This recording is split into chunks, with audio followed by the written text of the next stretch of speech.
అది కేవలం నీ కృపయే.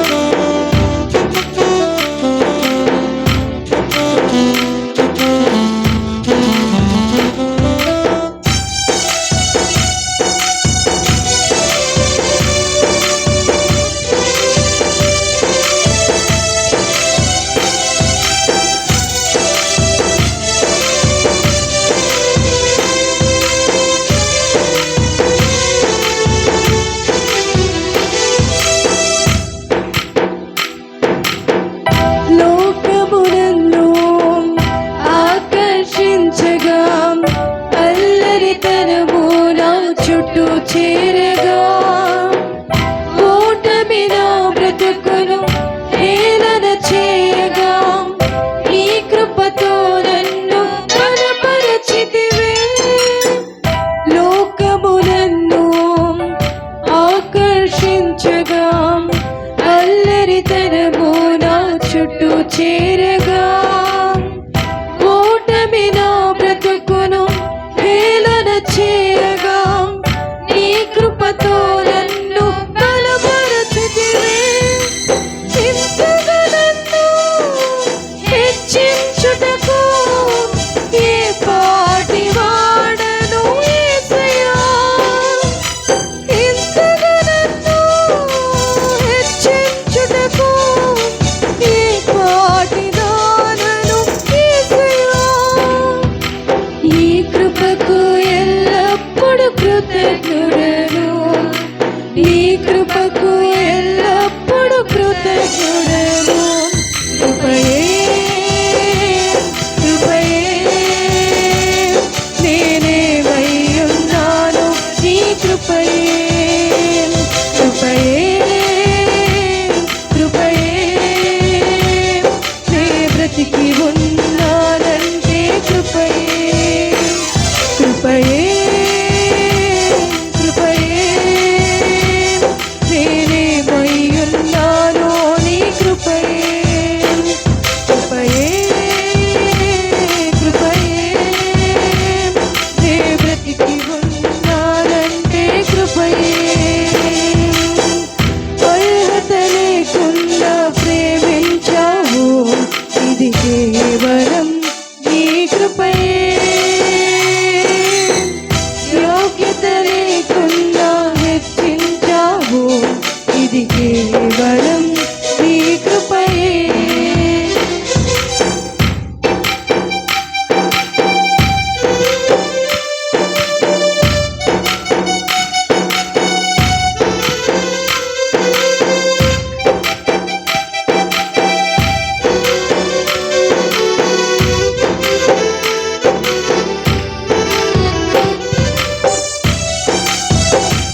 కేవలం నీ కృపయే.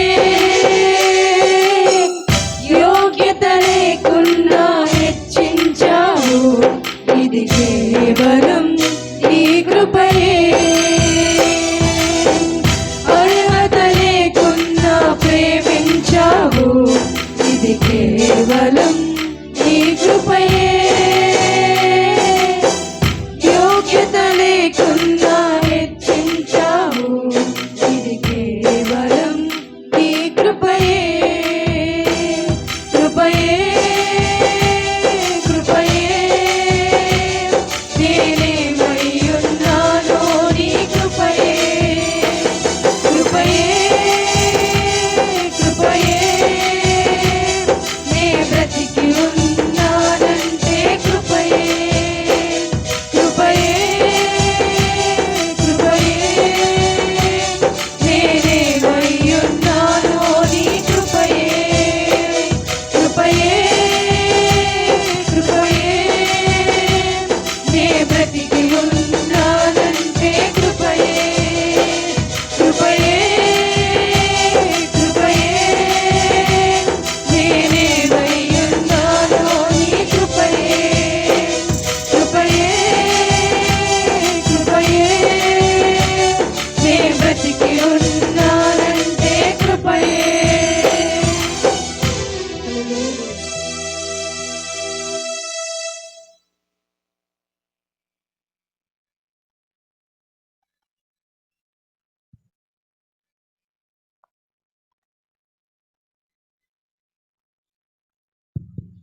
Praise the lord. దేవుని యొక్క ఉన్నతమైన కృపను బట్టి దేవుని సన్నిధికి చేరువచ్చిన దేవుని బిడ్డలందరిని బట్టి నేను దేవునికి నా కృతజ్ఞతాస్తుతులు చెల్లిస్తూ ఉన్నాను. చేరువచ్చిన దైవ జనాంగమైన మీ అందరిని బట్టి కూడా నా యొక్క నిండు వందనాలు తెలియజేస్తూ ఉన్నాను. సంతోషంగా ఉన్న వారందరూ కూడా మన రెండు చేతులు ఆకాశం వైపు చాపి దేవుని యొక్క సన్నిధిలో గట్టిగా స్తోత్రం చెప్తాం. Hallelujah hallelujah. Praise the lord. ప్రేమ దేవుని బిడ్డలారా, ఇంకా చాలామంది రావాలి. సో అది ఆలస్యం అవుతుంది కాబట్టి సమయానికే అన్ని కార్యక్రమాలు కూడా ముందుకు తీసుకుని వెళ్ళి సమయానికే మీకు కార్యక్రమం ముగింపచేసి మిమ్మల్ని పంపించాలని ఆశతోనే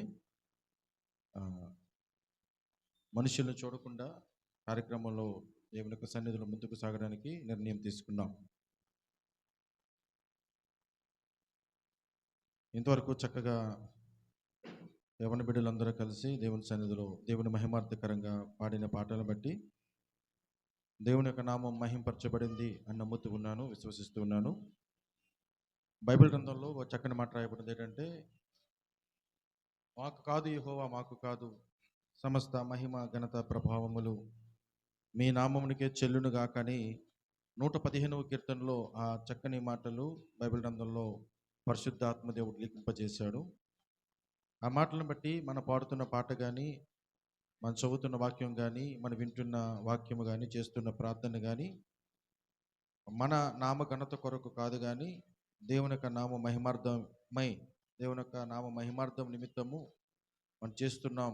అలా చేయడంలో దేవుడు సంతోషపడుతున్నాడు అనే మాట బైబిల్ గ్రంథంలో చాలా స్పష్టంగా మాట్లాడుతూ ఉంది. కాబట్టి ఖచ్చితంగా పాడిన పాటల ద్వారా దేవుని యొక్క నామం మహింపరచబడింది. ఆలస్యం లేకుండా మనం ముందుకు సాగిపోదాం. మనందరూ లేచి నిలబడి కీర్తన పాఠ్యభాగం కింద మనందరూ లేచి నిలబడి కీర్తన పాఠ్యభాగం కింద 91వ కీర్తనను మనము చదువుకుందాం. చాలా అమూల్యమైన కీర్తన, సగటు క్రైస్తవునికి తెలిసిన కీర్తన అది. ఎక్కువగా ఈ కీర్తనను మనము ఒక విశ్వాసి ఆపదలు ఉన్నప్పుడు, సమస్యల్లో ఉన్నప్పుడు, అనారోగ్యంతో బాధపడుతున్నప్పుడు ఎక్కువగా చదవబడే కీర్తన ఇది. ఆ కీర్తన మనం చదువుకొని మనం ధ్యానం చేసుకుందాం. నేను చదువుతాను, నా వెనకాతల ప్రతి ఒక్కరు కూడా మీరు చదివి వినిపించాల్సిందిగా మనం చేస్తున్నాం. మహోన్నతిని చాటున నివసించువాడే, సర్వశక్తుని నీడను విశ్రమించువాడు, ఆయనే నాకు ఆశ్రయము, నా కోట, నేను నమ్ముకొను నా దేవుడని నా యెహోవాను గూర్చి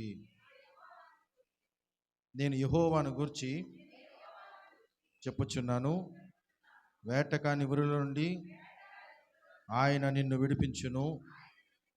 నాశనకరమైన తెగులు రాకుండా నిన్ను రక్షించును. ఆయన తన రెక్కలతో నిన్ను కప్పును. ఆయన రెక్కల క్రింద నీకు ఆశ్రయం కలుగును. ఆయన సత్యము కేడెమును డాలునై ఉన్నది. రాత్రి వేళ కలుగు భయముకైనను పగటి వేళ ఎగురు బాణమునకైనను చీకటిలో సంచరించు తెగులునకైనను మధ్యాహ్నమందు పాడు చేయు రోగమునకైనను నీవు భయపడకుందువు. నీ ప్రక్కను 1000 మంది పడినను, నీ కుడి ప్రక్కను 10,000 మంది కూలినను అపాయము నీ యొద్దకు రాదు. నువ్వు కన్నులారా చూచుచుండగా భక్తిహీనులకు ప్రతిఫలము కలుగును.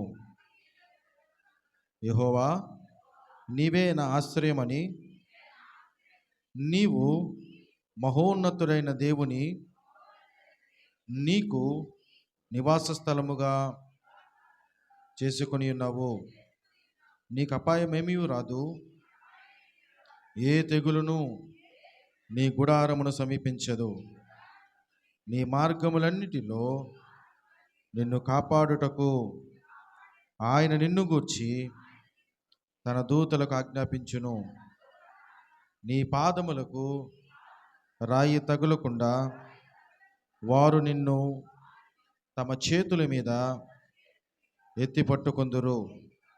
నీవు సింహములను నాగుపాములను త్రొక్కెదవు. కొదమ సింహములను భుజంగములను అనగద్రొక్కెదవు.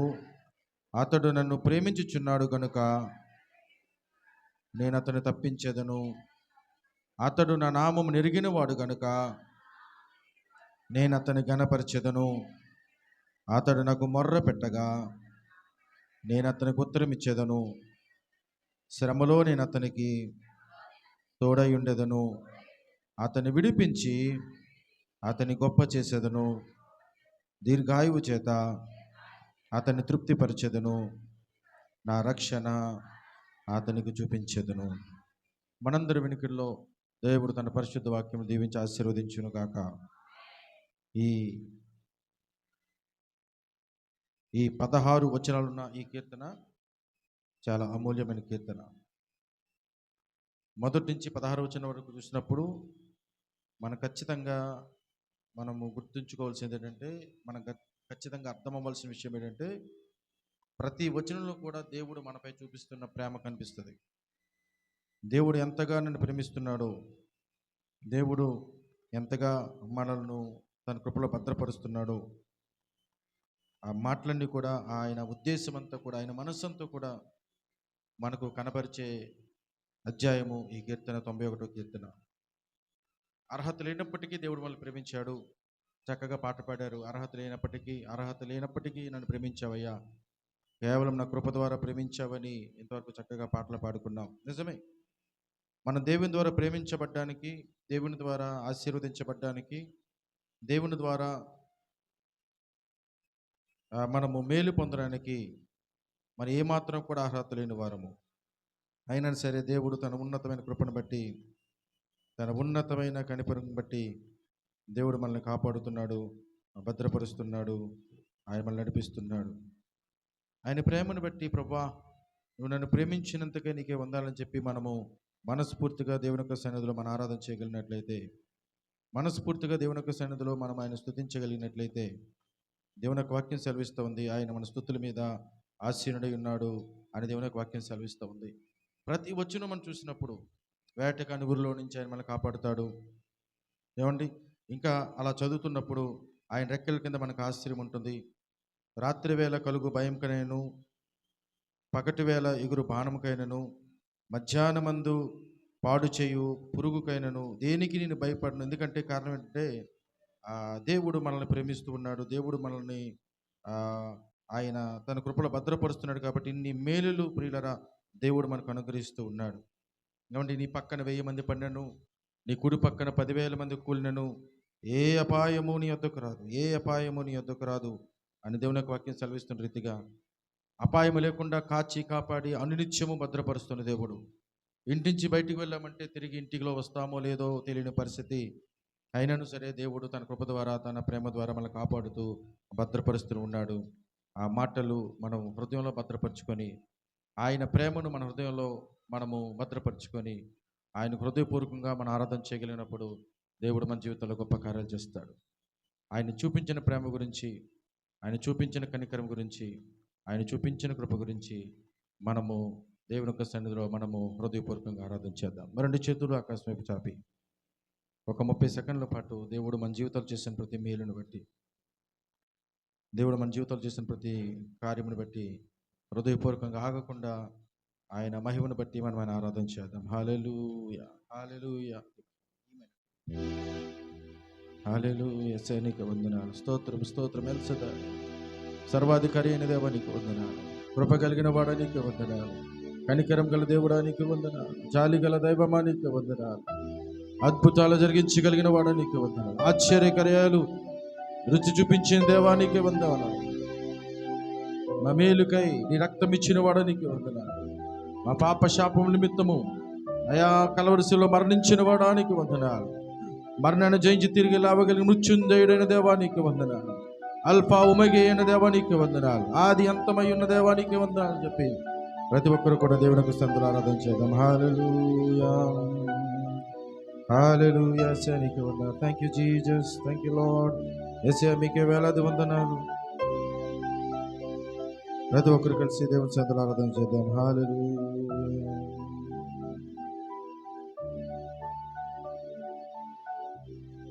నా పాపము బాప నరరూపివైనావు,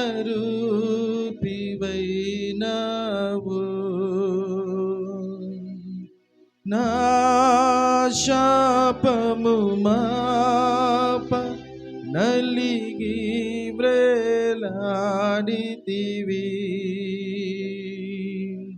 నా పాపము మాప నరరూపివైనావు,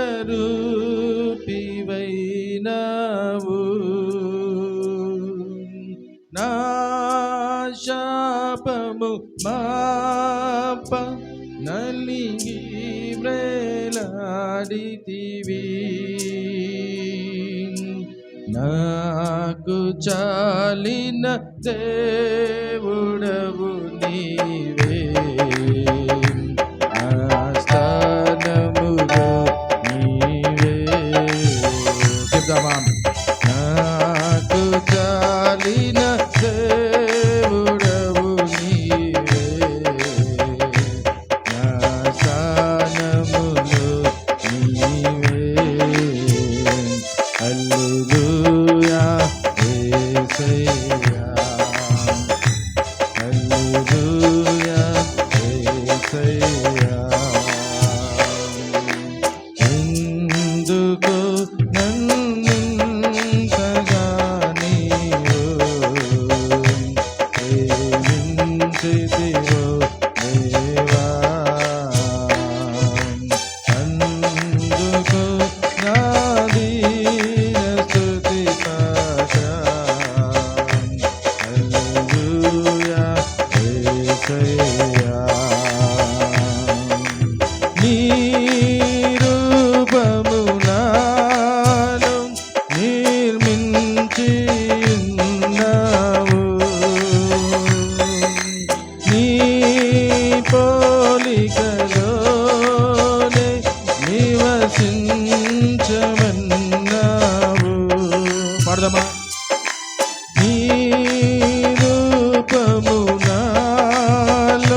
హల్లెలూయా యేసయ్యా హల్లెలూయా యేసయ్యా పాడదామా హల్లెలూయా యేసయ్యా హల్లెలూయా యేసయ్యా ఎందుకు నన్నింతగా నీవు ప్రేమించితివో దేవా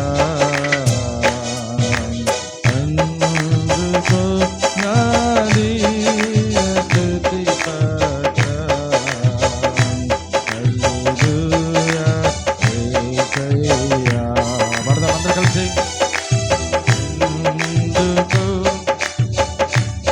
ఇంతగా నీవు ప్రేమించితివో దేవా అందుకు నాది హల్లెలూయా యేసయ్యా హల్లెలూయా యేసయ్యా హల్లెలూయా యేసయ్యా హల్లెలూయా యేసయ్యా హల్లెలూయా యేసయ్యా హల్లెలూయా యేసయ్యా రెండు చేతులు ఆకాశం ఒకసారి హృదయాంతరంగ భాగాల నుంచి హృదయంలో నుంచి ఒక ప్రశ్న దేవునికి అడగలంటే అయ్యా ఎందుకయ్యా నన్ను ప్రేమిస్తున్నావు ఎందుకయ్యా నా పట్ల నీ కృప చూపిస్తున్నావు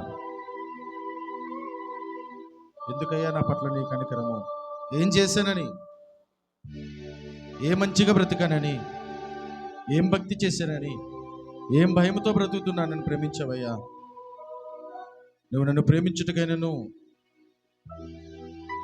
నువ్వు నా జీవితంలో కృప చూపించుటకైనను నాలో ఏమీ లేదయ్యా కేవలం భక్తి ప్రతి ఒక్కరూ దేవుని సందులో అడుగుదామయ్యా నీ ప్రేమను లిఖించాలంటే నీ ప్రేమను మేము ధ్యానం చేయాలంటే ప్రభా అయ్యా మా కన్నులకు మించినది మా తెలివికి అగోచరము మేము ప్రభా ఆలోచించలేని పరిస్థితి ప్రభు మాది అంత ఉన్నతమైన ఆలోచనతో అంత ఉన్నతమైన ప్రేమతో మనం ప్రేమిస్తున్నావా ఏమీ చేయలేను నేను ఆరాధించడం తప్ప ఏమీ చేయలేను నేను మహింపరచడం తప్ప ఏమీ చేయలేను ప్రభా నా హృదయాంతరంగ భాగాల నుంచి నేను ఆరాధించడం తప్ప ఆరాధింతును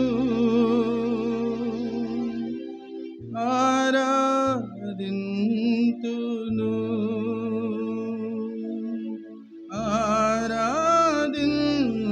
ఆరాధింతును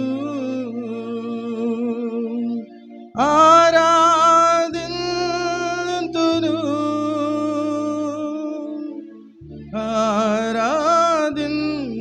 ఆరాధింతును ఆరాధింతును ఆరాధింతును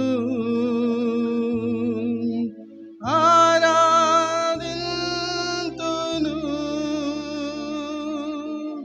నా రాజువు నీవే నా తండ్రివి నీవే నిన్ను విడువను ఎడబాయను నా రాజువు నీవే నా తండ్రివి నీవే నిన్ను విడువను ఎడబాయను కలములతో రాయగలనా కవితలతో వర్ణించగలనా కలలతో వివరించగలనా నీ మహోన్నతమైన ప్రేమ కలములతో రాయగలమా కవితలతో వర్ణించగలమా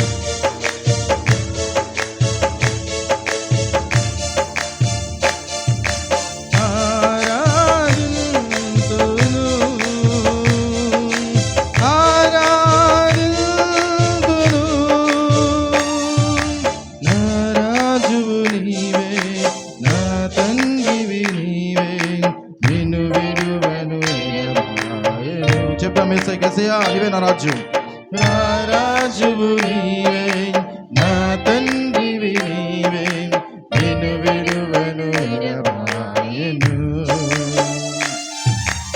ఆకాశములు నీ మహిమను వివరించుచున్నవి, అవును అంతరిక్షము నీ చేతి పనిని వర్ణించుచున్నది.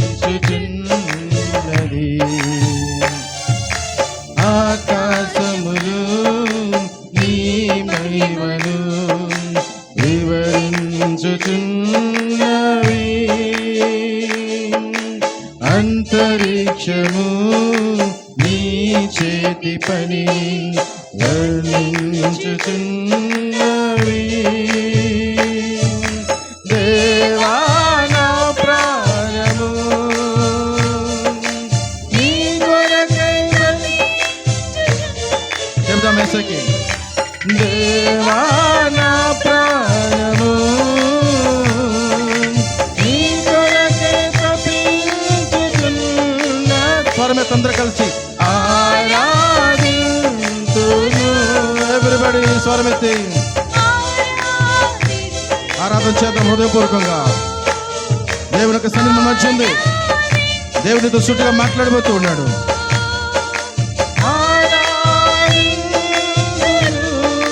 మరొక్కసారి ఆరాధింతును, ఆరాధింతును.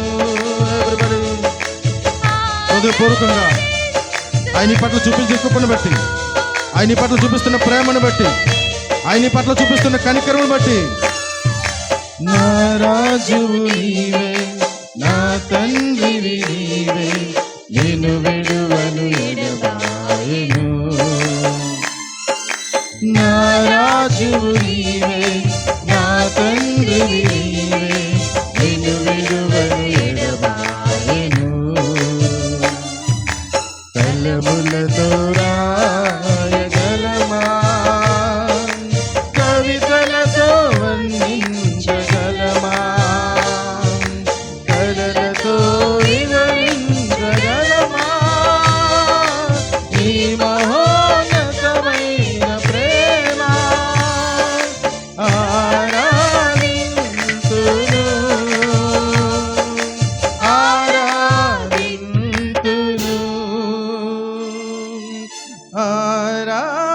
ఆరాధింతును,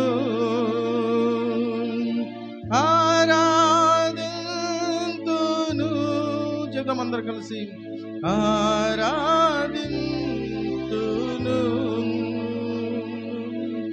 ఆరాధింతును,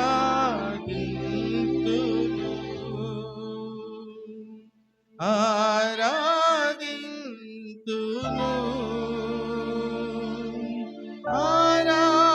ఆరాధింతును. నా రాజువు నీవే, నా తండ్రివి నీవే నిన్ను విడువను ఎడబాయను. నా రాజువు నీవే, నా తండ్రివి నీవే నిన్ను విడువను ఎడబాయను. మరణి చేతుల ఆకాశం చాలు. అయ్యా నువ్వే నా రాజు, నువ్వే నా తండ్రివి. I won't leave you lord. నేను విడిచిపెట్టండి ప్రభా. పరిస్థితి ఏమైనప్పటికీ, స్థితిగతులు ఏమైనప్పటికీ అయ్యా నేను విడిచిపెట్టక ప్రభా జీవించిన కృప దయచేయండి. ఆ కృప కారణం ప్రభు నీ ప్రేమే. నువ్వు ప్రేమించుటకు కారణం ప్రభు నీ కృపే. నాలో ఏముందయ్యా? నాలో ఏమీ లేదు. నేను ఆరాధించడం తప్ప, నేను మహింపరచడం తప్ప, నేను గణపరచడం తప్ప, నేను కొనియాడడం తప్ప ఏమీ చేయలేనయ్యా. I'm not at all worthy lord. I'm zero lord. నా జీవితాన్ని విలువనిచ్చేవాడు నీవు, నా జీవితాన్ని కనికరించేవాడు నీవని ప్రతి ఒక్కరు కూడా హృదయపూర్వకంగా దేవునికి సందులు ఆరాధించారు. హల్లెలూయా. మరొకటి చేతులు ఆకాశం వైపు చాపి ప్రతి ఒక్కరు కలిసి హృదయపూర్వకంగా ఆరాధించారు. పరిశుద్ధుడా, ప్రేమల తండ్రి, నీ పరిశుద్ధ పాదాలను బట్టి మీకే వంద ఆశీర్వదిస్తూ స్తోత్రం చెల్లిస్తున్నాను. అయ్యా నిజమే, మీరు మమ్మల్ని ప్రేమించడానికి కానీ, మీరు మమ్మల్ని కృప చూపించడానికి కానీ ఏమాత్రం అర్హత లేని వారమయ్యా, ఏమాత్రము యోగ్యత లేని వారు. మా భక్తిని బట్టో, మా జీవితాన్ని బట్టో, మా నడవడికని బట్టో, మా జ్ఞానం బట్టో అయ్యా ప్రభా నిన్ను స్తుతించడానికి రాలేదే ప్రభా. శూన్యముగా ప్రభా, ఏమీ లేని వారముగా ప్రభా నీ పాదాలు పట్టుకుంటూ ఉండగా, మేము ఏ స్థితిలో ఉన్నామో ఆ స్థితిలోనే మీరు మమ్మల్ని ప్రేమిస్తూ ఉన్నారు. మేము ఏ స్థితిలో ఉన్నామో ఆ స్థితిలోనే ప్రభా మీరు మమ్మల్ని హత్తుకుంటూ ఉన్నారు. ఆ ప్రేమను బట్టి, కనికరం బట్టి మీకు వేలాది వందనాలు. ఏమిచ్చి రుణం తెచ్చగలం ప్రభా? నీ ప్రేమను వర్ణించలేని పరిస్థితి. మీరు మాకు ఉచితంగా ఇచ్చిన రక్షణ పాత్రను మీ చేత పట్టుకొని మా ఈ స్తుతి ఆరాధనలు నాజరేయుడైన యేసు నామములో సమర్పించుకుంటున్నాం మా ప్రియ పరలోకపు తండ్రి. అందరి గట్టిగా ఆమేన్ చెప్తాం. ఆమేన్, ఆమేన్. అలా లేచినబడండి. మనం వాక్యం ఒక రిఫరెన్స్ చదువుకొని మనం కూర్చుందాం. యోహాను సువార్త 15వ అధ్యాయం. యోహాను సువార్త 15వ అధ్యాయం 16 వచనాన్ని మనం అందరం కలిసి చదువుకొని మీరు కూర్చోండి. మనం దాని మీద మనం ధ్యానం చేద్దాం. యోహాను సువార్త 15వ అధ్యాయం 16 వచనం అందరూ కలిసి చదువుదాం. మీరు నన్ను ఏర్పరచుకొనలేదు, నా తర్వాత కాదు, అందరూ కలిసి చదువుదాం. మీరు నన్ను ఏర్పరచుకొనలేదు, మీరు నా పేరట తండ్రిని ఏమి అడుగుతారో అది ఆయన మీకు అనుగ్రహించినట్లు మీరు వెళ్ళి ఫలించుటకును మీ ఫలము నిలిచియుటకును మేమును ఏర్పరచుకొని నియమించితిని. మనందరి వినికిడిలో దేవుడు తన పరిశుద్ధ వాక్యం దీవించి ఆశీర్వదించును గాక. Please be seat in the presence of God. దేవుని యొక్క సందులో ఆసక్తితో దేవుని యొక్క వర్తమానం ఆలకించడానికి మనం కూర్చుద్దాం. Praise the lord. హల్లెలూయా. సంతోషంగా ఉన్న వారందరూ కూడా మరొక చేతులు ఆకాశం వైపు చాపి గట్టిగా స్తోత్రం చెబుదాం. హల్లెలూయా, హల్లెలూయా. అదేటో ఈ మాటలు చదివినట్టు గుర్తున్నాయా? చదివినట్టు విన్నట్టు గుర్తున్నాయా? ఎప్పుడు ప్రియులరా, నేను ఆదివారం పూట నా టర్న్ వచ్చినప్పుడు ఆదివారం పూట దేవుని యొక్క ఏర్పాటు గురించి మీతో మాట్లాడాలని ఇష్టపడుతున్నాను. శనివారం పూట ఉపవాస ప్రార్థనలో దేవుని యొక్క పిలుపుని బట్టి కొన్ని మాటలు మాట్లాడాలని నేను ఇష్టపడుతూ ఉన్నాను. ఆ ప్రయత్నంగానే లాస్ట్ వీక్ గతించిన వారం దేవుని యొక్క ఏర్పాటును బట్టి, దేవుడు why God has chosen us, దేవుడు ఎందుకు మనల్ని ఏర్పాటు చేసుకున్నాడు, దేవుడు మనల్ని ఎందుకు మనల్ని నియమించుకున్నాడు అన్న విషయాల గురించి కులంకుశంగా కొన్ని మాటలు మనం నేర్చుకున్నాం. గతించిన రాత్రి ఉపవాస ప్రార్థనలో ప్రియులరా, దేవుడు మనల్ని ఎందుకు పిలుచుకున్నాడు, ఆ పిలుపు వెనకాతల ఉన్న అర్థం ఏంటి, పరమార్థం ఏంటి అనే విషయాలు కూడా మనం నేర్చుకున్నాం. మీలో ఎవరికైనా గుర్తున్నట్లయితే గతించిన ఆదివారం చెప్పిన మాట ఏంటంటే, దేవుడు మనల్ని ఎందుకు ఏర్పాటు చేసుకున్నాడంటే, మనం చదువుకున్న లేఖన భాగాల్లో 2 మాటలు ఉన్నాయి. మొట్టమొదటిగా మనం ఫలించడానికి, రెండోదిగా మనం నిలుచుటకు, నిలబెట్టడానికి దేవుడు మనల్ని ఏర్పాటు చేసుకుని నియమించాడని గతించిన వారం మనం చెప్పుకున్నాం. దేవుడు మనల్ని ఏర్పాటు చేసుకోవడానికి, దేవుడు మనల్ని నియమించుకోవడానికి దేవుడు ఉన్న ఉద్దేశం ఏంటి, దేవునికి ఉన్న ఆశ ఏంటి అని ఆలోచన చేస్తున్నప్పుడు వి మస్ట్ ఆల్ ఫ్రూట్ఫుల్, మనందరం కూడా ఫలభరితమైన వారంగా ఉండాలని, ఫలించే వారంగా ఉండాలని గతించిన ఆదివారం మన దేవుని యొక్క సన్నిధిలో మనం కొన్ని విషయాలు నేర్చుకున్నాం. ఆ విషయాలు బహుశా మీ మనసులో ఉంటాయి అని నమ్ముతున్నాను. నేను అడగనిప్పుడు అడిగితే టైం అవుతుంది కాబట్టి ఏ విషయాలు చెప్పానో, ఏ విషయాలు మనం కూలంకషంగా చర్చించుకున్నామో అన్న విషయాలు మళ్ళీ నేను అడిగే ప్రయత్నం చేయను. సో కొంతమంది మర్చిపోయే అవకాశం ఉంటుంది కాబట్టి నేనే కొన్ని విషయాలు జ్ఞాపకం చేసి, నేను లాస్ట్ వీక్లో చెప్పిన మాటలు కొంత ఒక ఫోర్వర్డ్గా ఇచ్చి, కొంత మాట నేను ముందుకుంచి, ఆ తర్వాత ఈ దినం దాని కంటిన్యూషన్గా నేను మెసేజ్ చెప్పే ప్రయత్నం చేస్తాను. ప్రియులారు, చాలా జాగ్రత్తగా గమనించినట్లయితే గతించిన వారు మనం ఏం చెప్పుకున్నామంటే, దేవుడు మన ఫలభరితంగా ఉండాలని దేవుడు ఆశపడుతున్నాడు. ఎవరికి మనం ఫలం ఫలించాలని దేవుడు ఇష్టపడుతున్నాడు. ఆ ఫలాలను దేవుడు భుజించడానికి ఒక దినాన్న ఆయన రాబోతూ ఉన్నాడు అని చెబుతూ, మనం ఫలములు ఎవరి కొరకు ఫలించాలంటే మన తండ్రి అయిన దేవుని కొరకు, ఆయన స్నేహితుల కొరకు ఆ ఫలాలు ఫలించాలి. ఆ ఫలాలు మన కొరకు కాదు అన్న విషయాన్ని గతించిన వారం నేర్చుకున్నాం. అలా నేర్చుకుంటూ గతించిన వారం నేను చెప్పిన మాట్లాడంటే, మనం ఏ ఫలాలు ఫలించాలి అని మాట్లాడుతున్నప్పుడు ఒక 5 రకాలైన ఫలాలు మనం ఫలించాలి అన్నట్టుగా గతించిన వారం మనం మాట్లాడుకున్నాం. మొట్టమొదటిగా మనము ఈ ఫలాలు భౌతిక సంబంధమైన ఫలాలు కాదు, ఈ ఫలాలు ఆత్మీయ సంబంధమైన ఫలాలు అని నేర్చుకున్నాం. ఆ ఏం ఫలాలు మనం ఫలించాలంటే, మొట్టమొదటిగా జిహ్వ ఫలము మనం ఫలించాలి. వర్బల్ ప్రైజెస్, నోటి స్తుతులతో మనం దేవుని స్తుతించాలి. ఆ ఫలభరితంగా మనం ఉండాలని చెప్పి మనం నేర్చుకున్నాం. రెండోదిగా పరిశుద్ధత అనే ఫలం మనకు ఉండాలి అని నేర్చుకున్నాం. Every Christian must have the holiness, pureliness. ప్రతి ఒక్కరు కూడా ఫలభరితంగా ఉండాలి. పరిశుద్ధత అనే ఫలం ప్రతి క్రైస్తవుల్లో కూడా కలిగి ఉండాలని గతించిన వారం మనం నేర్చుకున్నాం. మూడోదిగా మనం ఆలోచన చేసుకున్నాడు ప్రియులారా, మూడోదిగా ఏ ఫలం నేర్చుకున్నామంటే ఏమండి ఏం నేర్చుకున్నాం? నిత్య జీవార్థమైన ఫలం, ఆత్మల సంపాదన, నిత్య జీవార్థమైన ఫలం ఫలించాలని. నాలుగోదిగా దాతృత్వ ఫలం, ద ఫ్రూట్ ఆఫ్ చారిటీ, దాతృత్వం కలిగి మనం జీవించాలని.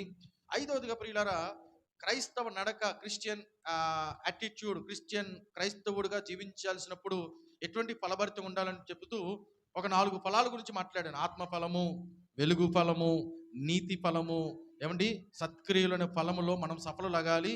అలా ఈ 4 ఫలాల్లో కూడా మనం జీవించినప్పుడు మనం క్రైస్తవులుగా పిలువబడతాం. బాహ్య ప్రపంచానికి క్రైస్తవులుగా చూపించబడతాం.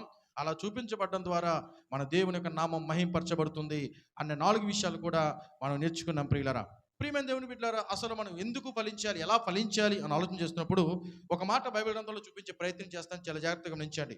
రోమీలకు రాసిన పత్రిక 7వ అధ్యాయం, రోమీలకు రాసిన పత్రిక 7వ అధ్యాయం. ప్రియులారా, ఒక చక్కని మాట అక్కడ రాయబడి ఉంది. ఆ మాట మనము చదువుకొని ముందుకు సాగిపోతాం.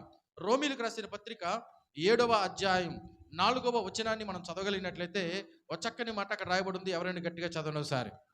కావున నా సహోదరులారా, దేవుని కొరకు ఫలమును ఫలించునట్లు మృతులలో నుండి లేపబడిన క్రీస్తు అను వేరొకని చేరుటకై మీరును ఆయన శరీరము ద్వారా ధర్మశాస్త్ర విషయమై మృతులమైతిమి. గట్టి స్తోత్రం చెప్పండి. హల్లెలూయా.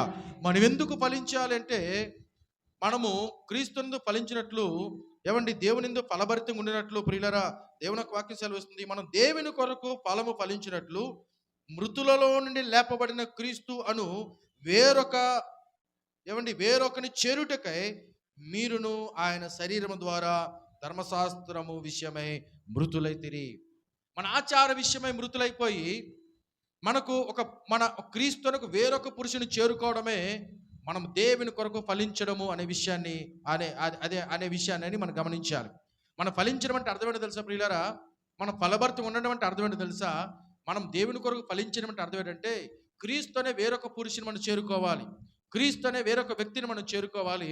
ఆ క్రీస్తుని మనం చేరుకున్నప్పుడు ప్రియులారా, మనం దేవుని కొరకు ఫలించగలుగుతాం అనే విషయాన్ని చాలా జాగ్రత్తగా బైబిల్ గ్రంథం చాలా స్పష్టంగా నొక్కి వ్యాఖ్యానిస్తూ ఉంది. ఇప్పుడు గతించిన వారం మనం ఏ ఫలాలు ఫలించాలో మనం నేర్చుకున్నాం. ఏ విధమైన ఆత్మీయమైన ఫలాలు ఫలించాలో మనము ధ్యానం చేసాం. 5 ఫలాల గురించి ఇప్పుడు మనం మరొకసారి మనం గమనంలో తీసుకొచ్చాం.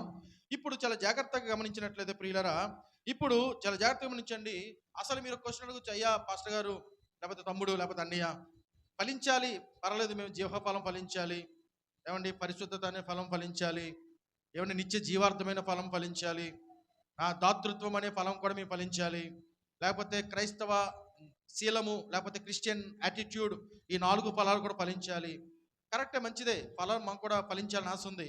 అయితే ఎలా మేము ఫలించాలి, ఎలా ఫలించగలుగుతాం, ఈ ఫలాలన్నీ కూడా మా జీవితంలో మేము ఎలా సంపాదించుకోగలుగుతాం, ఏం చేస్తే ఆ ఫలభరితమైన జీవితాన్ని మా జీవితంలో మేము రుచి చూపించగలుగుతాం.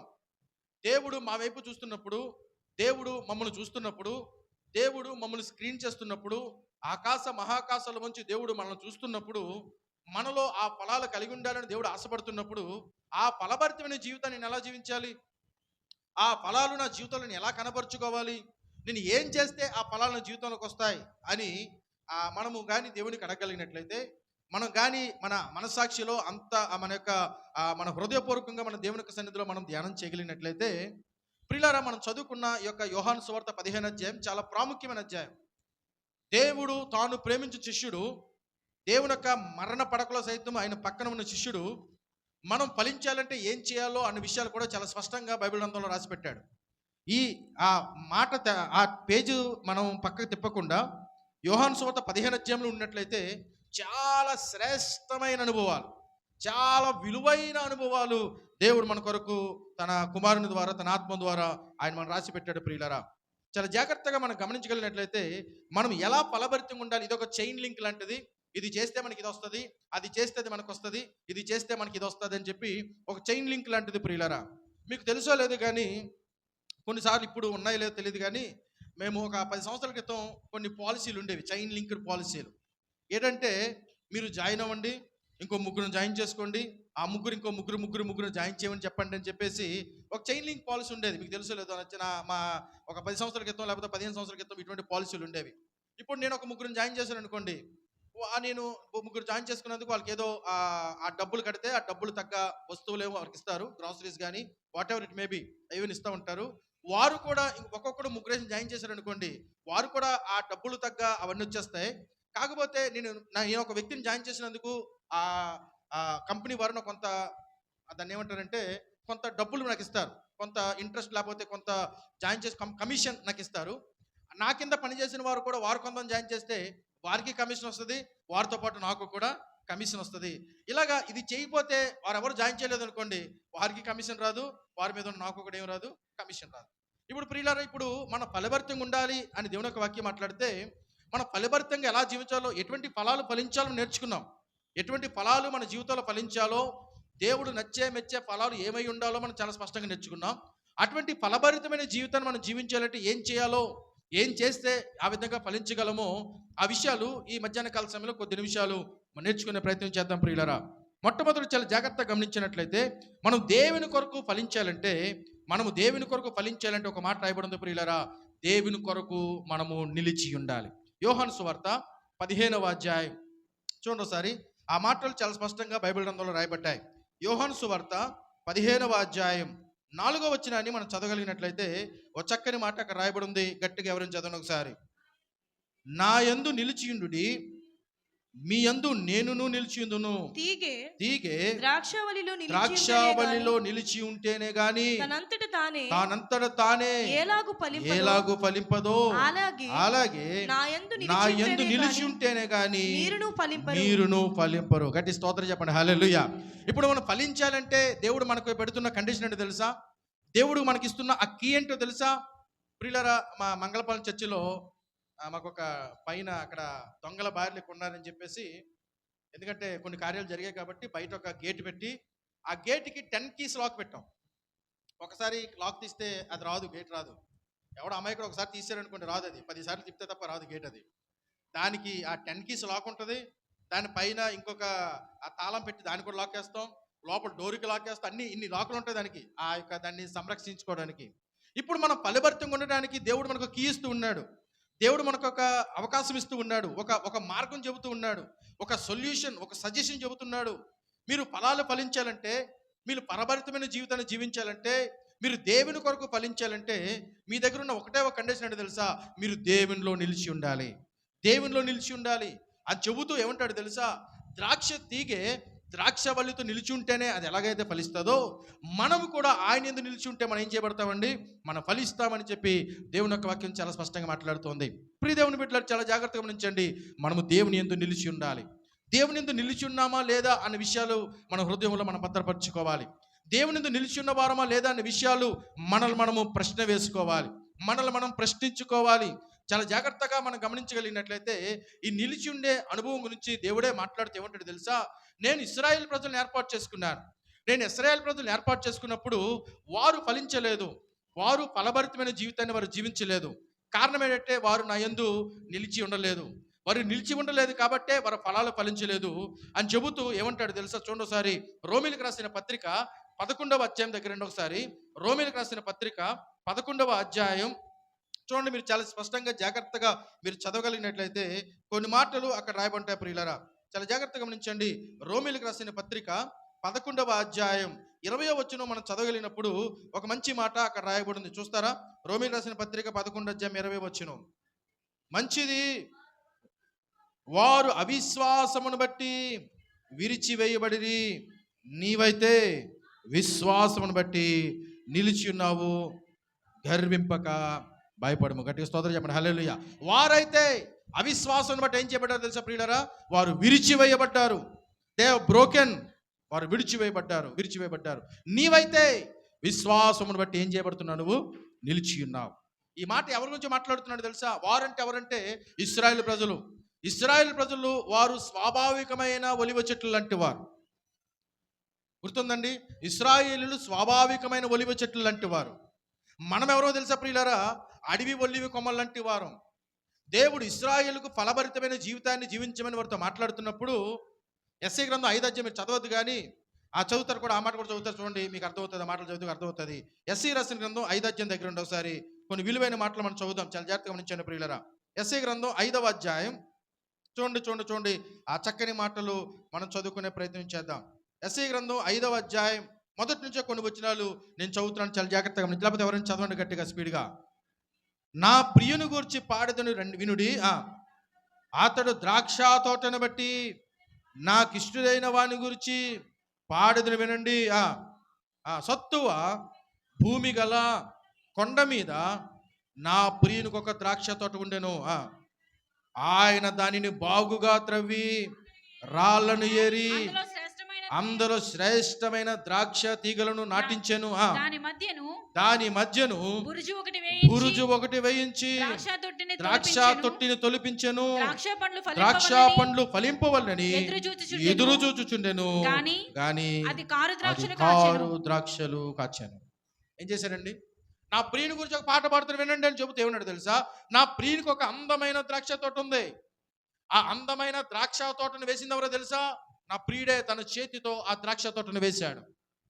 ప్రియమైన దేవుని బిడ్డలారా, ఆ ద్రాక్ష తోట ఎవరు అంటే అది ఇశ్రాయేలు జనాంగం గురించి అక్కడ ప్రవక్త మాట్లాడుతూ ఉన్నాడు. ఇశ్రాయేలును దేవుడే ఏర్పాటు చేసుకున్నాడు. ఇశ్రాయేలును దేవుడే నియమించుకున్నాడు. తన బిడ్డలుగా ఉండాలని, తన జనాంగంగా ఉండాలని వాగ్దానాలన్నీ వారికి ఇచ్చాడు. ప్రామిసెస్ అన్నీ వారికి ఇచ్చాడు. వచనాలన్నీ కూడా వారికి ఇచ్చాడు. అన్నీ వారికి అనుగ్రహించాడు. అన్నీ వారికి అనుగ్రహించి ఏం చేశాడు తెలుసా ప్రియులరా? సత్తువు గల భూమిలో వాటిని నాటాడు. ఎక్కడ నాటాడండి? రాళ్ల గల ప్రదేశంలో నాటలేదండి. సత్తువు గల భూమి, దున్నిన భూమిలో ఇశ్రాయేల్ ప్రజలను దేవుడు నాటాడు. ఆ తర్వాత ఇంకేం చేశాడు తెలుసా? దాని చుట్టూ బాగా త్రవ్వాడు. ఇంకేం చేశాడండి? దాంట్లో ఉన్న రాళ్ళన్నీ కూడా, అనవసరమైన రాళ్ళన్నీ కూడా ఏరి పారేశాడు. శ్రేష్టమైన ద్రాక్ష తీగలు నాటించాడు. ఏం నాటించాడండి? శ్రేష్టమైన ద్రాక్షవల్లి. ద్రాక్షవల్లి మన ప్రభువైన యేసుక్రీస్తు అయితే తీగలు మనము, తీగలు ఇశ్రాయేలీయులము. శ్రేష్టమైన ద్రాక్షవల్లిలో శ్రేష్టమైన ద్రాక్ష తీగలు నాటించాడు దేవుడు. అలా నాటించి ఆ దేవుడు ఫలాల గురించి ఎదురు చూస్తూ ఉన్నాడు. ఆ దేవుడు పండ్ల గురించి ఎదురు చూస్తూ ఉన్నాడు. శ్రేష్టమైన మంచి పండ్లు కాస్తాయని చెప్పి ఆశపడుతూ ఉన్నాడు. ప్రియులారా, అలా ఆశపడుతూ చూస్తున్నప్పుడు ఆ ద్రాక్ష చెట్లు పండ్లు కాసాయి, కానీ ఆ ఎటువంటి పాలు తెలుసా ప్రియులారా? కారు ద్రాక్షలు, జబ్బు ద్రాక్షలు. ఆ కారు ద్రాక్షలు తింటే చచ్చిపోతారు. ఆ కారు ద్రాక్ష ఫలాలు తింటే చచ్చిపోతారు. అది మనుషులకు ప్రయోజనకరమైనవి కావు, అది దేవునికి ప్రయోజనకరం కావు, అది వ్యవసాయకునికి ప్రయోజనకరం కావు, అది వ్యవసాయకుని యొక్క ఫ్రెండ్స్ కూడా ప్రయోజనకరమైన కావు. ఆ ద్రాక్ష తీగలు కారు ద్రాక్షలు ఫలించాయి. ఇశ్రాయేల్ ప్రజలు వారి అవిశ్వాసమును బట్టి వారు ఏం చేయబడ్డారు తెలుసా ప్రియులారా? విరిచివేయబడ్డారు. వారిని విరిచేసిన దేవుడు ఏం చెప్తున్నాడో తెలుసా ప్రియులారా? స్వాభావికమైన ఆ ఒలీవ కొమ్మ విరిచివేయబడినప్పుడు, స్వాభావికమైన ఆ ఇశ్రాయేల్ ప్రజలు దేవుని దూరం వెళ్ళిపోతున్నప్పుడు దేవుడు ఏం చేశాడు తెలుసా? తన రక్తం ద్వారా అన్య జనాంగాలను దేవుడు ఏర్పాటు చేసుకున్నాడు.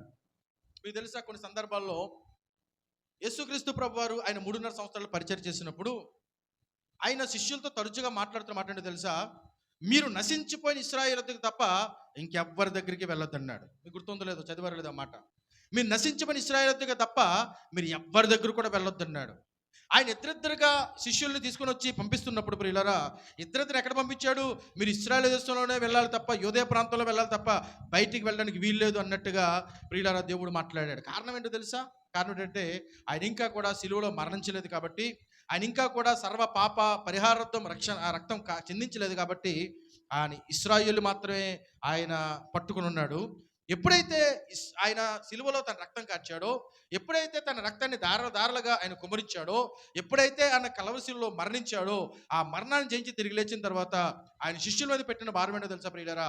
మీరు ఇశ్రాయేల్ దేశంలో మాత్రమే ఉండిపోవద్దు, మీరు సర్వలోకముకు వెళ్ళండి, సర్వ సృష్టికి నా సువార్తను ప్రకటించండి అన్నాడు. గట్టి స్తోత్రం చెప్పండి, హల్లెలూయా. కారణం ఏంటో తెలుసా ప్రియులారా? ఆయన తన రక్తం కార్చింది మనల్ని ఏం చేసుకోవడానికండి? మనల్ని అంటు కట్టుకోవడానికి. మనం ఎటువంటి ఒలీవలం తెలుసా ప్రియులారా? మనము స్వాభావికమైన ఒలీవలం కాదు. మనం ఎటువంటి ఒలీవలం అంటే మనం అడివ ఒలీవ కొమ్మలం. మనం ఎక్కడ కొమ్మలం అండి? అడివ ఒలీవ కొమ్మలం. అడివ ఒలీవ కొమ్మలో నుంచి ఒక కొమ్మ విరిచి ఈ స్వాభావికమైన ఒలీవ కొమ్మతో అంటు కట్టబడినప్పుడు ఈ అడవి కొమ్మ కూడా స్వాభావికమైన ఒలీవ పండ్లనే కాస్తా ఉంది. దీన్ని అంటుకట్టడం అంటారు ప్రియులరా. చాలా జాగ్రత్తగా గమనించండి. మనం ఎవరితో అంటుకట్టబడ్డామండి? ఇశ్రాయేలు ప్రజలతో సమానమైన వారసత్వం, ఇశ్రాయేలు ప్రజలతో సమానమైన వాగ్దానాలు, ఇశ్రాయేలు ప్రజలతో బైబిల్ గ్రంథంలో ఇశ్రాయేలు కొరకు దేవుడు ఎన్ని వాగ్దానాలు ఇచ్చాడో, ఎన్ని ప్రవచనాలు ఇచ్చాడో, ఎన్ని మాటలు చెప్పాడో, ఆ మాటలన్నింటినీ కూడా మనం ఏం చేసుకోవచ్చండి? మనం ఓన్ చేసుకోవచ్చు, మన స్వాతంత్రపరచుకోవచ్చు. కాబట్టి వారైతే అవిశ్వాసాన్ని బట్టి విడిచివేయబడ్డారు, కానీ మీరైతే విశ్వాసం బట్టి ఏం చేయబడ్డారట? నిలిచి ఉన్నారు. మీరు నిలిచి ఉంటే తప్ప మీరేం చేయలేరు, ఫలించలేరు అని దేవుని యొక్క వాక్యం సెలవిస్తూ ఉంది. ఇప్పుడు మనకు అర్థం అవ్వాల్సిన విషయం ఏంటో తెలుసా? ఇండివిజువల్గా నిలబడి వాక్యం చెప్తున్నాను, నా మొదలుకొని కూర్చొని మాట్లాడుతున్న మీ వరకు కూడా మనం ఆలోచించాల్సిన ఆలోచన ఏంటో తెలుసా ప్రియులరా? నేను క్రీస్తు యందు నిలిచి ఉన్నానా లేదా అన్న విషయాన్ని మనం ఏం చేయాలో తెలుసా? మనం ఆలోచన చేయాలి. ఎవరి యందు నిలిచి ఉన్నామండి? మనందరూ కూడా ఆలోచన చేసుకోవాలి. క్రీస్తు యందు మనం నిలిచి ఉన్నామా లేదా అన్న విషయాన్ని మనందరూ కూడా ఆలోచన చేసుకోవాలి. ఇప్పుడు క్రీస్తు యందు నిలిచిన వ్యక్తులుగా మళ్ళీ మనం కన్ఫర్మ్ చేసుకున్నట్లయితే, ఏ విషయాలు మనలో కనబడితే మనం కన్ఫర్మ్ చేసుకుంటామో అని ఆలోచన చేస్తున్నప్పుడు, ఇదే యోహాను సువార్త 15వ అధ్యాయంలోనే చాలా స్పష్టమైన మాటలు రాయబడ్డాయి ప్రియులారా. నిలిచి ఉండే వారి జీవితం ఏ విధంగా ఉంటుంది అని ఆలోచన చేస్తున్నప్పుడు ప్రియులారా, చూడండి ఒకసారి, చదవండి ఒకసారి. అదే యోహాను సువార్త 15వ అధ్యాయం 2వ వచనాన్ని ఎవరైనా చదవండి ఒకసారి. యోహాను సువార్త 15వ అధ్యాయం 2వ వచనం. నాలో ఫలింపని ప్రతి తీగను ఆయన తీసి పారవేయును. ఈ మాట అర్థం చేసుకోండి. ఫలించు ప్రతి తీగె మరి ఎక్కువగా ఫలింపవలనని దానిలోని పనికిరాని తీగలను తీసివేయును. చాలా జాగ్రత్తగా గమనించండి ప్రియులారా. మీ ఇంటి దగ్గరే ద్రాక్ష వల్లి లేకపోతే ద్రాక్ష పొద ఉందని మీరు ఆలోచన చేసినట్లయితే, ఇంకా ఆ తీగె ఫలించదు అనుకున్నట్లయితే ఇంకా దాన్ని ఇంకా పడేస్తాం, ఇంకా దాని గురించి పట్టించుకోమా. ద్రాక్ష ఆ వ్యవసాయకుడు దాని గురించి పట్టించుకోడు. దేని గురించి పట్టించుకోడు? ఎండిపోయినా ఫలించని ద్రాక్ష తీగల గురించి పట్టించుకోడు. ఇప్పుడు ఏదైతే తీగ ఫలించే తీగ ఉంటుందో, ఫలం ఫలించడానికి ఏ తీగ అయితే రెడీగా ఉంటుందో, ఆ తీగలను ఐడెంటిఫై చేసి ఆ తీగలను గుర్తుపెట్టుకొని, ఆ తీగల చుట్టూ ఏదైనా పనికిరాని తీగ ఉందేమో, ఈ ఫలించే తీగను కూడా ఫలించకుండా ఉండడానికి ఏదైనా ఒక పనికిరాని తీగ ఉందని చెప్పి దాన్ని గుర్తుపట్టి, ఈ తీగ ఎక్కువగా ఫలించాలని, మరి ఎక్కువగా ఫలించాలని దాంట్లో ఉన్న పనికిరాని ప్రతి తీగను కూడా ఏం చేస్తాడు తెలుసా ప్రియులారా? కత్తిరిస్తాడు. దేంతో కత్తిరిస్తాడు? సిజర్తో కత్తిరిస్తాడు. ఇక్కడ గార్డెనింగ్ చేసిన వారు, శాంతినగర్ అంటూ గార్డెనింగ్ చేస్తారు బాగా. ఆవిడ ఏ విధంగా కొంచెం ఎండిపోయిన ఆ మంచి ఆకుల దగ్గర కొంచెం ఎండిపోయిన ఆకులు ఉంటే ఏం చేస్తారు? ఆవిడ కట్ చేస్తారు కదా. ఎందుకంటే ఈ ఎండిపోయిన ఆకులు ఉంటే ఈ పక్కనున్న ఆకులు కూడా ఏం చేస్తుంది? అది చెరిపేస్తుంది, పాడు చేస్తుంది. కాబట్టి దాన్ని ఏం చేస్తారంటే కట్ చేస్తారు. ఇక్కడ కూడా దేవుడు ఏం చేస్తాడో తెలుసా ప్రియులారా? ఈ తీగ ఫలించడానికి సిద్ధంగా ఉంది, ఈ వ్యక్తి ఫలించడానికి సిద్ధంగా ఉన్నాడు, ఈ చెల్లి ఫలించడానికి సిద్ధంగా ఉంది, ఈ తమ్ముడు ఫలభరితంగా ఉండడానికి సిద్ధంగా ఉన్నాడు. కాకపోతే ఆయన ఫలించడానికి కొన్ని పనికిరాని తీగలు ఆయన చుట్టూ ఉన్నాయి, కొన్ని పనికిరాని తీగలు ఆమె చుట్టూ ఉన్నాయి. కాబట్టి దేవుడు ఏం చేస్తాడు తెలుసా ప్రియులరా? నువ్వు మరి ఎక్కువగా ఫలించాలని, నువ్వు మరి ఎక్కువగా ఆయనలో అభివృద్ధి పొందాలని నీ చుట్టూ ఉన్న పనికిరాని తీగలు ఏం చేస్తాడు తెలుసా ప్రియులరా? ఆయన కత్తెర వేస్తాడు. కొన్ని సమస్యలు నీ జీవితంలోకి వస్తాయి. కత్తెర వేయడం అంటే అర్థం తెలుసా ప్రియులరా? కొన్ని కత్తి దెబ్బలు తగులుతాయి. ఒక మాట మీకు చెప్తే అర్థం అవుతుంది. ఒక రాయి తీసుకున్నాం, రాయి రాజీనగర్ బోర్డు దగ్గర నిలబెడితే దాన్ని ఎవడు చూడడం. ఆ రాతి మీద ఉలి దెబ్బలు తగిలాయి, ఆ రాతి మీద సుత్తి దెబ్బలు తగిలాయి. ఆ రాతి ఉలితోనూ సుత్తితోనూ బాగా చెక్కి ఒక డాక్టర్ బిఆర్ అంబేద్కర్ గారి ఒక స్టాచ్యూ కట్టామనుకోండి, వెల్లులందరూ కూడా చూసి జై భీమ్ అని పిలుస్తూ ఉంటారు కదండి, చాలా మంది చెప్తూ ఉంటారు.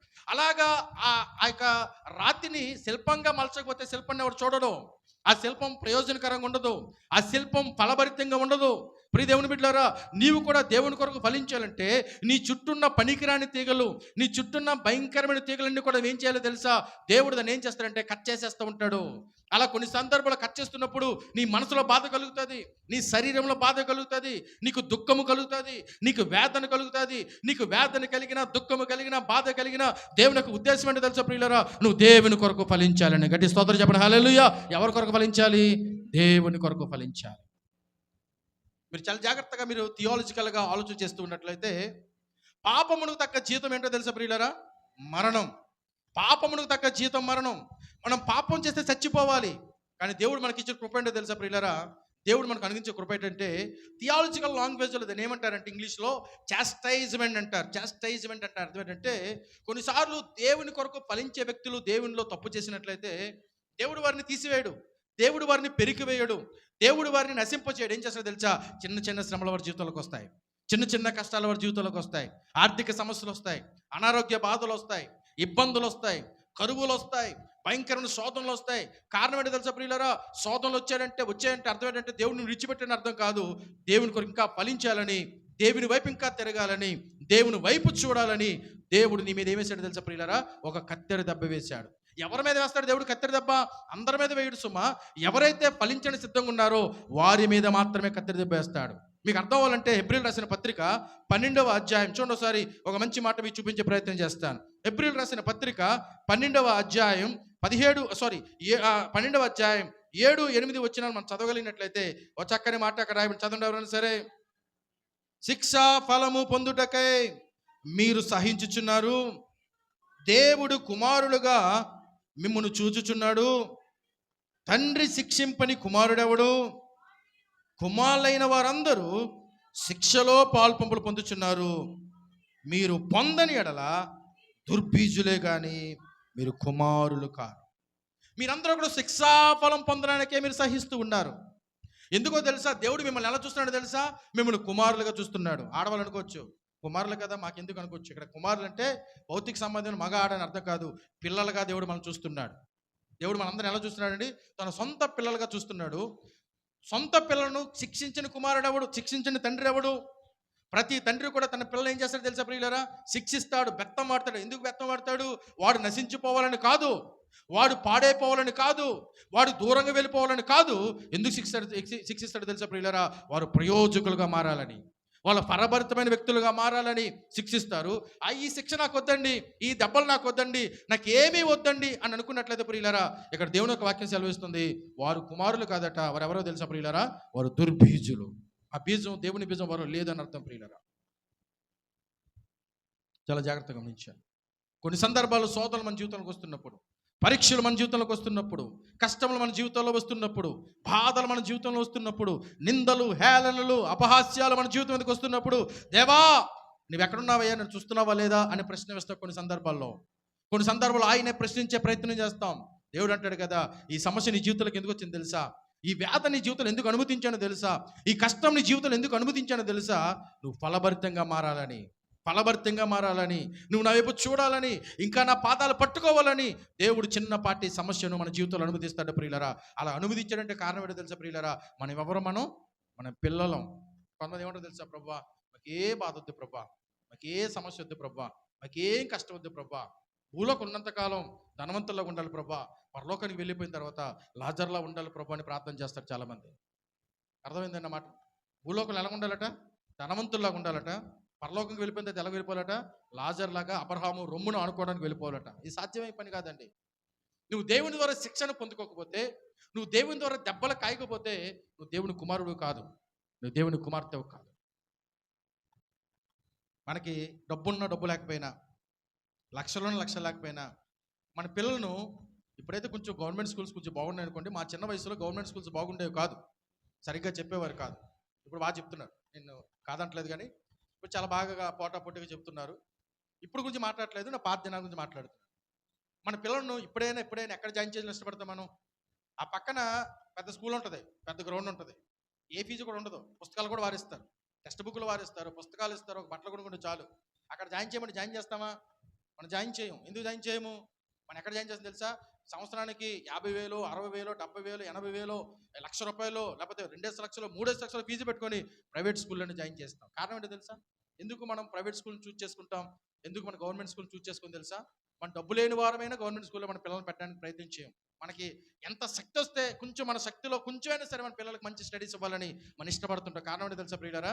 మీరు గవర్నమెంట్ స్కూల్కి వెళ్ళినట్లయితే quarterly exam, half yearly exam, annual exam, మూడే మూడు ఎగ్జామ్స్ ఉంటాయి. అదే ప్రైవేట్ స్కూల్లో, ప్రైవేట్ కాలేజ్ చూసినట్లయితే ఎన్ని ఎగ్జామ్స్ ఉంటాయి తెలుసా? నేను లిటరల్గా అనిపిస్తున్నాను నా కొడుకు గురించి. ఏమండి, ఒక చాప్టర్లు చెప్తారు లేదో, వరుసగా వారం అంతా ఎగ్జామ్స్ ఉంటాయి. అలా ఎగ్జామ్స్ గడిచిన ఒక 2 వారాలు కొంచెం రిలాక్స్ అయిందంటే మిడ్ ఎగ్జామ్ అంటారు. ఆ మిడ్ ఎగ్జామ్ దాటిపోతే మళ్ళీ సెమిస్టర్ ఎగ్జామ్ అంటారు. ఆ సెమిస్టర్ ఎగ్జామ్ దాటిపోతే మళ్ళీ యూనిట్ టెస్ట్లు అంటారు. మళ్ళీ యూనిట్ టెస్ట్ దాటిపోతే సెకండ్ మిడ్ ఎగ్జామ్ అంటారు. సెకండ్ మిడ్ ఎగ్జామ్ దాటిపోతే సెకండ్ సెమిస్టర్ అంటారు. ఎన్ని ఎగ్జామ్ ఉంటే తెలుసా? నాకు తెలిసాడు వారంలో ఒక సబ్జెక్ట్ కాదండి. గవర్నమెంట్ స్కూల్లో 6 సబ్జెక్టులు ఉంటే ఆడికి 15 సబ్జెక్టులు ఉంటాయి. ఎన్ని సబ్జెక్టులు ఉంటాయండి? 15 సబ్జెక్టులో కూడా ఎగ్జామ్స్ రాయాలి, అన్ని ఎగ్జామ్ రాయాలి. మీకు తెలుసో లేదో, ఆడి ఫస్ట్ క్లాస్లోనే ఆడి ఎగ్జామ్స్ కంప్లీట్ అవ్వడానికి ఎన్ని రోజులు పెట్టేదండి? 4 రోజులు పెట్టేది. ఎన్ని రోజులు పెట్టేదండి? ఆడి ఎగ్జామ్స్ కంప్లీట్ అవ్వడానికి 4 రోజులు పెట్టేది. ఇంకా 4 రోజులు చదివించడం, ఇంకా నాకు చిరాకు వచ్చేసి చదివించడానికి.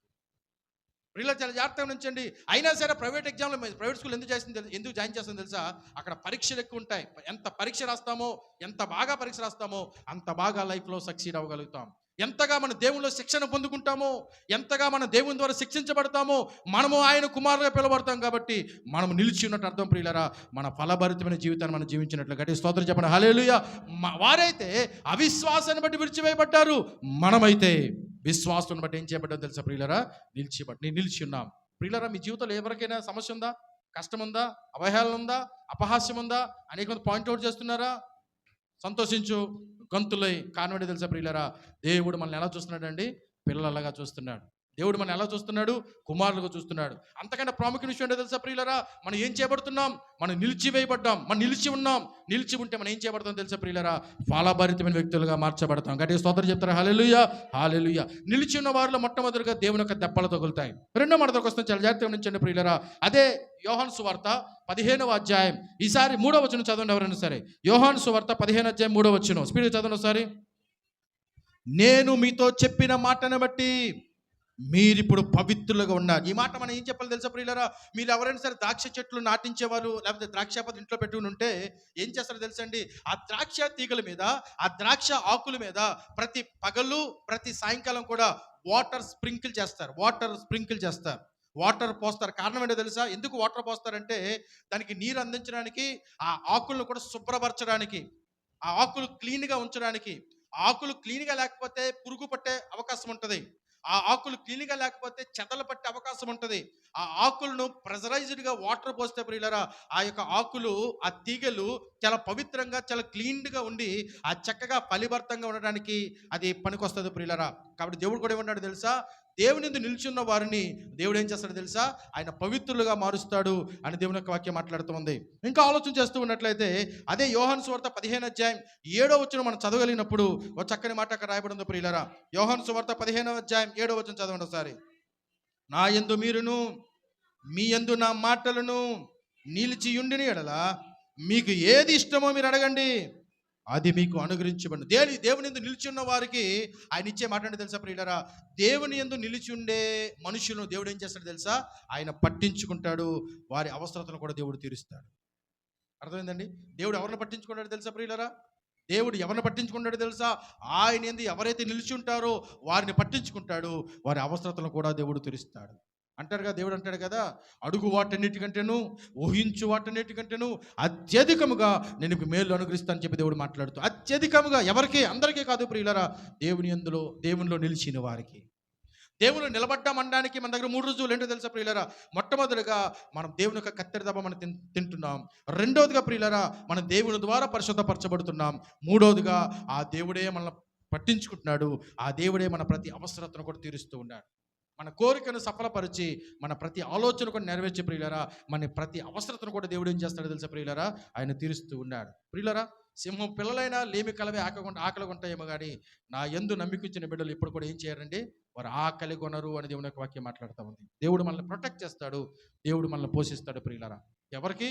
నిలిచి ఉన్న వారికి. నిలిచి ఉంటే మనం ఏం చేయబడతామండి? ఫలభరితంగా మార్చబడగలుగుతాం. ఈ మాట గుర్తుపెట్టుకోండి. మన ఫలభరితమైన జీవితాన్ని జీవించాలంటే మనం ఎవరిలో నిలిచి ఉండాలి? దేవునిలో నిలిచి ఉండాలి. ఇప్పుడు మీరు అడగొచ్చు, అన్నా మన దేవుళ్ళు నిల్చున్నాం, మీకు దేవుళ్ళు నిల్చున్నా అంటే మేమేం చేయాలి?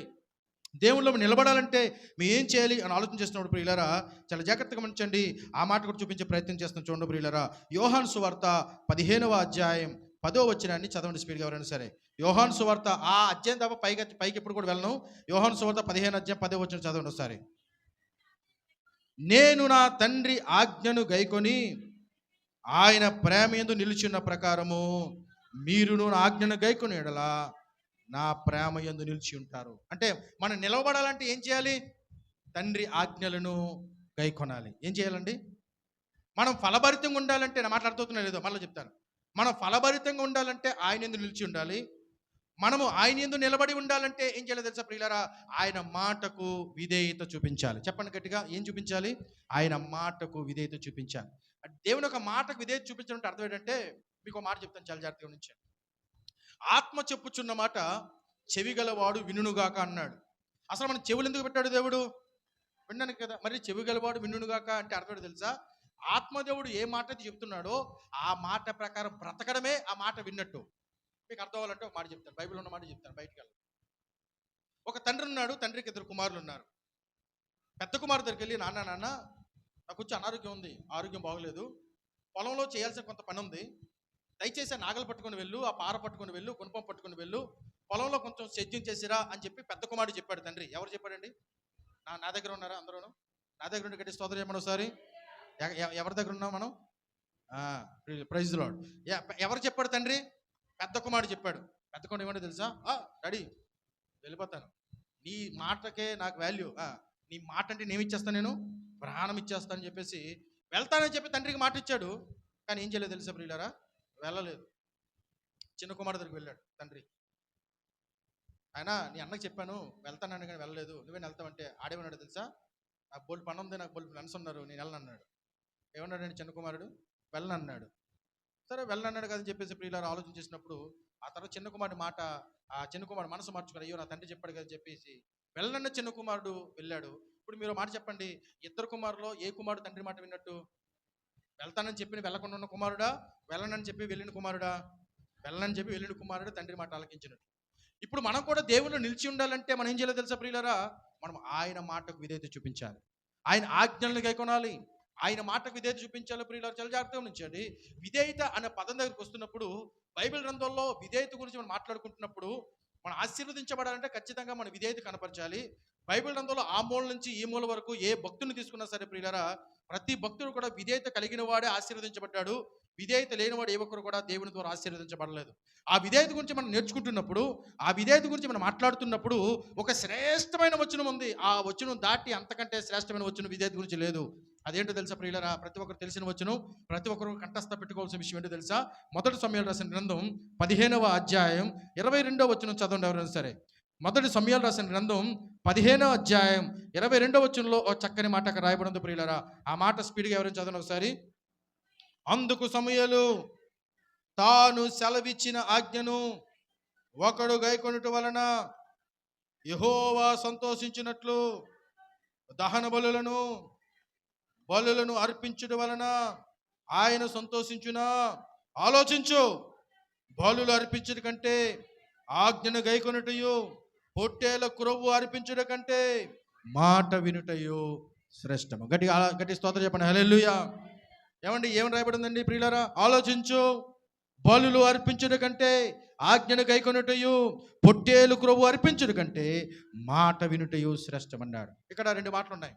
బలులు అర్పించడం అంటే అర్థం ఏంటో తెలుసా ప్రియులారా? బలులు అర్పించడం అంటే అర్థం ఏంటని ఆలోచన చేస్తున్నప్పుడు ప్రియులారా, మన అర్పణలు మనం ఏం చేస్తున్నాం? ప్రతి ఆదివారం దేవుని సందుకు వచ్చి మనకు కలిగింది ఏదో దేవుని సందులో పెడుతున్నాం. మనకు ప్రతి నెల కూడా దశంభాగమో కానుకలో దేవుని సందు తీసుకుని వస్తున్నాం. అలా తీసుకురావద్దని చెప్పట్లేదు సుమా, తీసుకుని రండి. ఎందుకంటే దేవుని యొక్క మందిరంలో ఆహారం ఉండినట్లు ఇవన్నీ కూడా మనం చేయాలి, అది మన బాధ్యత అని దేవుడు మాట్లాడుతూ ఉన్నాడు. అలా తీసుకొచ్చి నేను దశంభాగం ఇచ్చాను కదా, నేను కానుకలు ఇచ్చేసాను కదా, నేను ఇది చేశాను కదా, దేవుని ఆశీర్వదించేస్తాడు, నేను దేవుని అంత విధేయత కలిగిన వ్యక్తిని అనుకుంటే అది సమంజసం విషయమే కాదు ప్రియులారా. దేవుడు ఏమంటాడు తెలుసా? మీరు బలులు అర్పించడం కంటే ఆజ్ఞను గైకొనుటయు, పొట్టేల క్రొవ్వు అంటే అర్థం ఏంటో తెలుసా ప్రియులారా?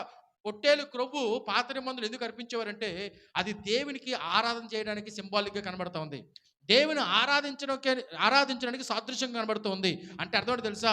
నీ అర్పణలు కానీ నీ ఆరాధన కానీ అంగీకరించబడాలంటే నీ దగ్గర ఉన్న ఒకటే ఒక సొల్యూషన్ ఏంటో తెలుసా? నువ్వు దేవుని యొక్క మాటకు విధేయత చూపించాలి. దేవుని యొక్క మాటకు విధేయత చూపించకుండా ఎన్ని అర్పణలు చేసినా, ఎంత ఆరాధన చేసినా దాంట్లో ఏ మాత్రం కూడా ప్రయోజనం లేదు. నువ్వు దేవుని యొక్క మాటకు విధేయత చూపించి నువ్వు అర్పించిన అర్పణలోనూ నీకు బహుమానం ఉంటుంది. నువ్వు చేసే ఆరాధనలో కూడా నీకు ఏమవసరం తెలుసా ప్రియులారా? ప్రతిఫలం వస్తుంది. ఇక్కడ నిలబడి పాట పాడినట్టు మాత్రాన ఆరాధన చేసినట్టు కాదు ప్రియులారా. ఇక్కడ వేసి కానుకలు వేసినంత మాత్రాన దేవుని ప్రియులారా విధేయత చూపించినట్టు కాదు. నీ హృదయము నా హృదయము దేవుని యొక్క మాట అంగీకరించడానికి, దేవుని యొక్క మాట ప్రకారంగా జీవించడానికి మనల్ని మనం సంసిద్ధపరిచేసుకోవాలి. We have to be prepared. మనల్ని మనం సిద్ధపరచుకోవాలి. దేనికి? దేవుని యొక్క మాట ఆలకించడానికి. ఇక్కడ దురదృష్టకరమైన తెలుసా? మనుషుల మాటలు ఆలకిస్తూ ఉన్నాం, తోటి వారి మాటలు ఆలకిస్తాం, తోటి సహోదరుల మాట ఆలకిస్తాం. ఎవరి మాట ఆలకించడం తెలుసా ప్రియులారా? దేవుని యొక్క మాట ఆలకించాం. దేవుడు ఎవరితో చెప్పి బాధపడుతున్నాడు తెలుసా? ఆకాశంతో చెప్పుకొని దేవుడు బాధపడుతున్నాడు, భూమితో చెప్పుకొని దేవుడు బాధపడుతున్నాడు, సృష్టితో చెప్పుకొని దేవుడు బాధపడుతున్నాడు. దేవుడు ఆ మనుషులు పిలిస్తే ఏమన్నాడు తెలుసా? ఏయ్ భ్రష్టులైన పిల్లలారా నా యొద్దకు తిరిగి రండి అని దేవుడు పిలుస్తూ ఉన్నాడు. నువ్వు భ్రష్టత్వంలోకి వెళ్ళిపోయినా, దేవునికి దూరంగా వెళ్ళిపోయినా, దేవునికి శత్రువులుగా మారిపోయినా, దేవుడు నేను ఏం పిలుస్తున్నాడో తెలుసా? నిన్ను భ్రష్టురాలను సంబోధించినా సరే ఏమని పిలుస్తున్నాడో తెలుసా? నువ్వు నా పిల్లవు, నువ్వు నా కుమార్తెవు, నువ్వు నా కుమారుడువు, కమ్ టు మీ, తిరిగిరా. నేను మీ యొక్క అవిశ్వాసాన్ని బాగు చేస్తానని చెప్పి దేవుడు పిలుస్తూ ఉన్నాడు. దేవుడు విడిచిపెట్టే దేవుడు కాదు ప్రియులారా. ఆయన మాట వినాలని దేవుడు డిమాండ్ చేస్తూ ఉన్నాడు. యేసుక్రీస్తు ప్రభు వారు ఆయన తండ్రి, ఆయన దేవునితో సమానుడైన వాడు, త్రిత్వములో పరిశుద్ధత కలిగిన వాడు. ప్రియులారా, ఆయన నరావతారికి ఈ లోకానికి వచ్చినప్పుడు ఆయన ఎంత విధేయత చూపించాడో తెలుసా ప్రియులారా? మీరు చదవండి, హెబ్రీ పత్రిక స్పీడ్ చదవండి ఒకసారి. హెబ్రీ పత్రిక 5వ అధ్యాయం 7వ వచనం మనం చదవగలిగినప్పుడు ఒక మాట అక్కడ రాయబడి ఉంటుంది చూడండి ఒకసారి.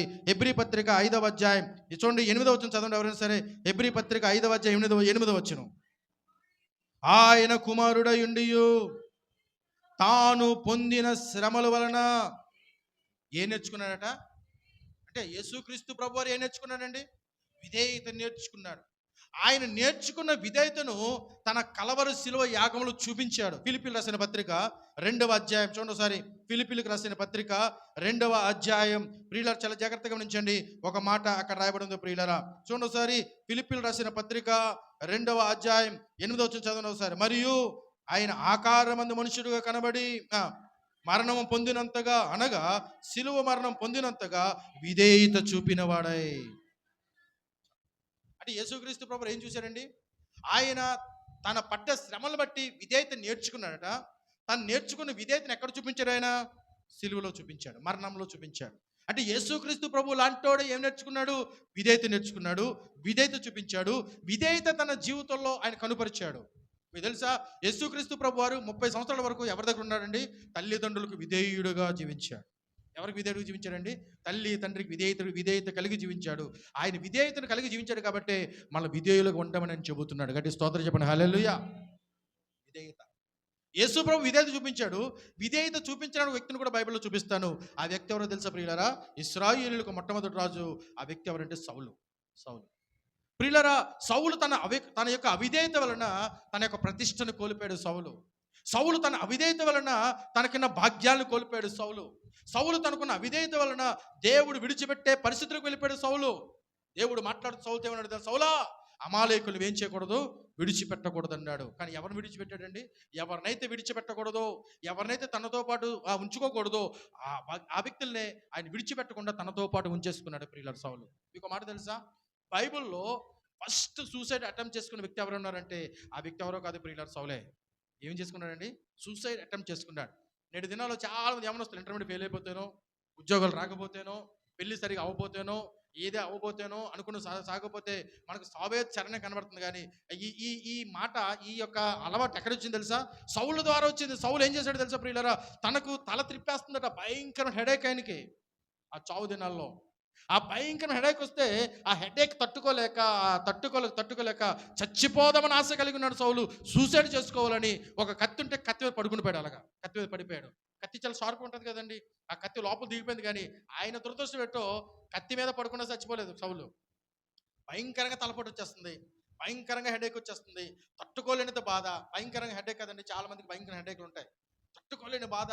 అయ్యో, నా గోడను తీసుకెళ్ళి, నా తలను తీసుకెళ్ళి గోడకు బొద్దేసుకోవాలి, లేకపోతే రాయి తీసుకొచ్చి నా తలకి బాధేసుకోవాలన్నంత బాధ కలుగుతుంటుంది ఆ తలనొప్పి, మైగ్రేన్ హెడేక్ వస్తే.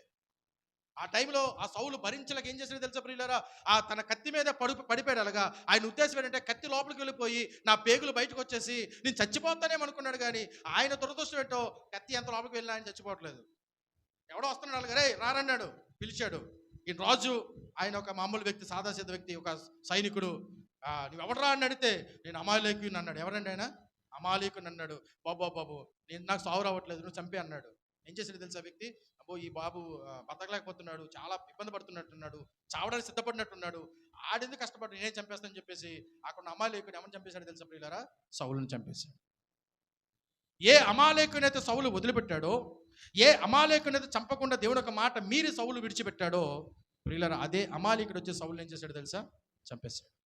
నీ జీవితంలో విడిచిపెట్టే పాపాలు, నీ జీవితంలో విడిచిపెట్టే ఉద్దేశాలు, మన జీవితాల్లో విడిచిపెట్టే తలంపులు, మన జీవితంలో విడిచిపెట్టే కార్యాలు, అవి విడిచిపెట్టకుండా ప్రియులరా ఎంతకాలం మన దగ్గర దాచుకుంటే మనం విడిచిపెట్టని ఆ కార్యాలే, మనం విడిచిపెట్టని ఆ తలంపులే, మనం విడిచిపెట్టని ఆ పాపాలే ఒకనొక దినాన మనల్ని ఏం చేస్తాయి తెలుసా ప్రియులరా? చంపేస్తాయి. మీరు ఇంటికి వెళ్ళి చదువుకోండి. కొలస్సీ పత్రిక 3:5లో మనం చంపుకోవాల్సినవి ఏంటో చాలా స్పష్టంగా బైబిల్ గ్రంథంలో రాయబడ్డాయి. అవి మనో కాదు, దాన్ని మనం చంపేయాలట, దాన్ని మనం పక్కకు పెట్టేయాలి, అది మన దగ్గర రావడానికి వీల్లేదు అని దేవుని యొక్క వాక్యం చాలా స్పష్టంగా మాట్లాడుతుంది. విడిచిపెడదాం, విధేయత కలిగి ఉందాం. యేసుక్రీస్తు ప్రభు లాంటి వాడే విధేయత కలిగి దేవుని యొక్క మన్ననలు పొందుకున్నాడు, దేవుని యొక్క ఆశీర్వాదాలు పొందుకున్నాడు, దేవునితో పాటు నిలిచే వ్యక్తిగా మార్చబడ్డాడు. మనం కూడా ఏం చేయబడాలి తెలుసా ప్రియులరా? మనము కూడా విధేయత చూపించాలి అని దేవుని యొక్క వాక్యం మాట్లాడుతూ ఉంది. ఇంకా 5 నిమిషాలు ముగించేస్తాను, చాలా జాగ్రత్తగా ఉంచండి. ఏం చెప్పాను నేను? మనం ఫలభరితంగా జీవించాలంటే క్రీస్తులో నిలిచి ఉండాలి. మనం క్రీస్తులో నిలిచిన వారంగా ఉండాలంటే ఆయన ఆజ్ఞలు గైకొనాలి. ఇంకో మాట చెప్తాను, ఆయన ఆజ్ఞలు గైకొనాలంటే మనం ఏం చేయాలి తెలుసా ప్రియులారా? ఆయనను ప్రేమించాలి. యోహాను స్పీడ్ చదవండి ఒకసారి. యోహాను సువార్త 14:23 చదవండి స్పీడ్గా. యోహాను సువార్త 14:23 స్పీడ్ చదవండి ఒకసారి. యేసు, మీరు నన్ను ప్రేమించిన ఎడలా వారు నా మాటను ఏం చేస్తారు తెలుసా? గైకుంటారు. అంటే మనం దేవుని సన్నిధిలో ఆయన మాటలు వింటున్నామంటే దాని అర్థం ఏంటో తెలుసా ప్రియులరా? ఆ ఆజ్ఞను వినే విషయంలో ఎలా ఆజ్ఞలు వింటామంటే ఆయన ప్రేమించడం ద్వారా ఆయన మాటలు ఆలకిస్తాం. దేవుని ప్రేమిస్తే దేవుని మాటలు ఆలకిస్తామండి. ఇప్పుడు చాలామంది ప్రేమికులు ఉంటారు, భౌతిక సంబంధమైన లవర్స్ ఉంటారు, ప్రేమించేవారు. ఒక అమ్మాయి ఒక అబ్బాయిని చాలా గాఢంగా ప్రేమిస్తుంది, ఒక అబ్బాయి ఒక అమ్మాయిని చాలా గాఢంగా ప్రేమిస్తారు. ఇద్దరు ప్రేమించుకునే వ్యక్తులు ప్రియులారా, వారు ఏం చేస్తారో తెలుసా? ఒకరి మాట ఆలకిస్తారు. కారణం ఏంటో తెలుసా ప్రియులారా? ఒకరి మాట ఒకరు ఆలకించిన కారణం అంటే వారి మధ్యలో ఉన్న ప్రేమ. మనకి దేవుని మధ్య ఏముండాలి తెలుసా ప్రియులారా? ప్రేమ ఉండాలి. ప్రేమ. ఈ బైబిల్ గ్రంథాన్ని ఏమన్నాడు తెలుసా భక్తులు? ఇది ప్రేమ గ్రంథం అన్నారు. ఈ బైబిల్లో ఉన్న దేవుడు ఎవరో తెలుసా ప్రియులారా? ఆయన ప్రేమ కలిగిన వాడు. నువ్వు ఏ స్థితిలో ఉన్నావో ఆ స్థితిలోనే నిన్ను ప్రేమించేవాడు. భౌతిక సంబంధమైన వ్యక్తి నీ అందాన్ని చూసి నిన్ను ప్రేమిస్తాడు, నీ డబ్బుని చూసి నిన్ను ప్రేమిస్తాడు, నీ హోదాని చూసి నిన్ను ప్రేమిస్తాడు, నీ బ్యాక్గ్రౌండ్ చూసి నిన్ను ప్రేమిస్తాడు. కానీ ఆ పరమ తండ్రి నీకేమీ లేకపోయినా నువ్వు ఏ స్థితిలో ఉన్నా ఆ స్థితిలోనే నిన్ను ప్రేమిస్తాడు. గట్టిగా స్తోత్రం చెప్పండి హల్లెలూయా. ఆయన ప్రేమలో ఏమాత్రం కూడా మితి లేదు ప్రియులారా. ఆయన ప్రేమలో పక్షపాతం లేదు.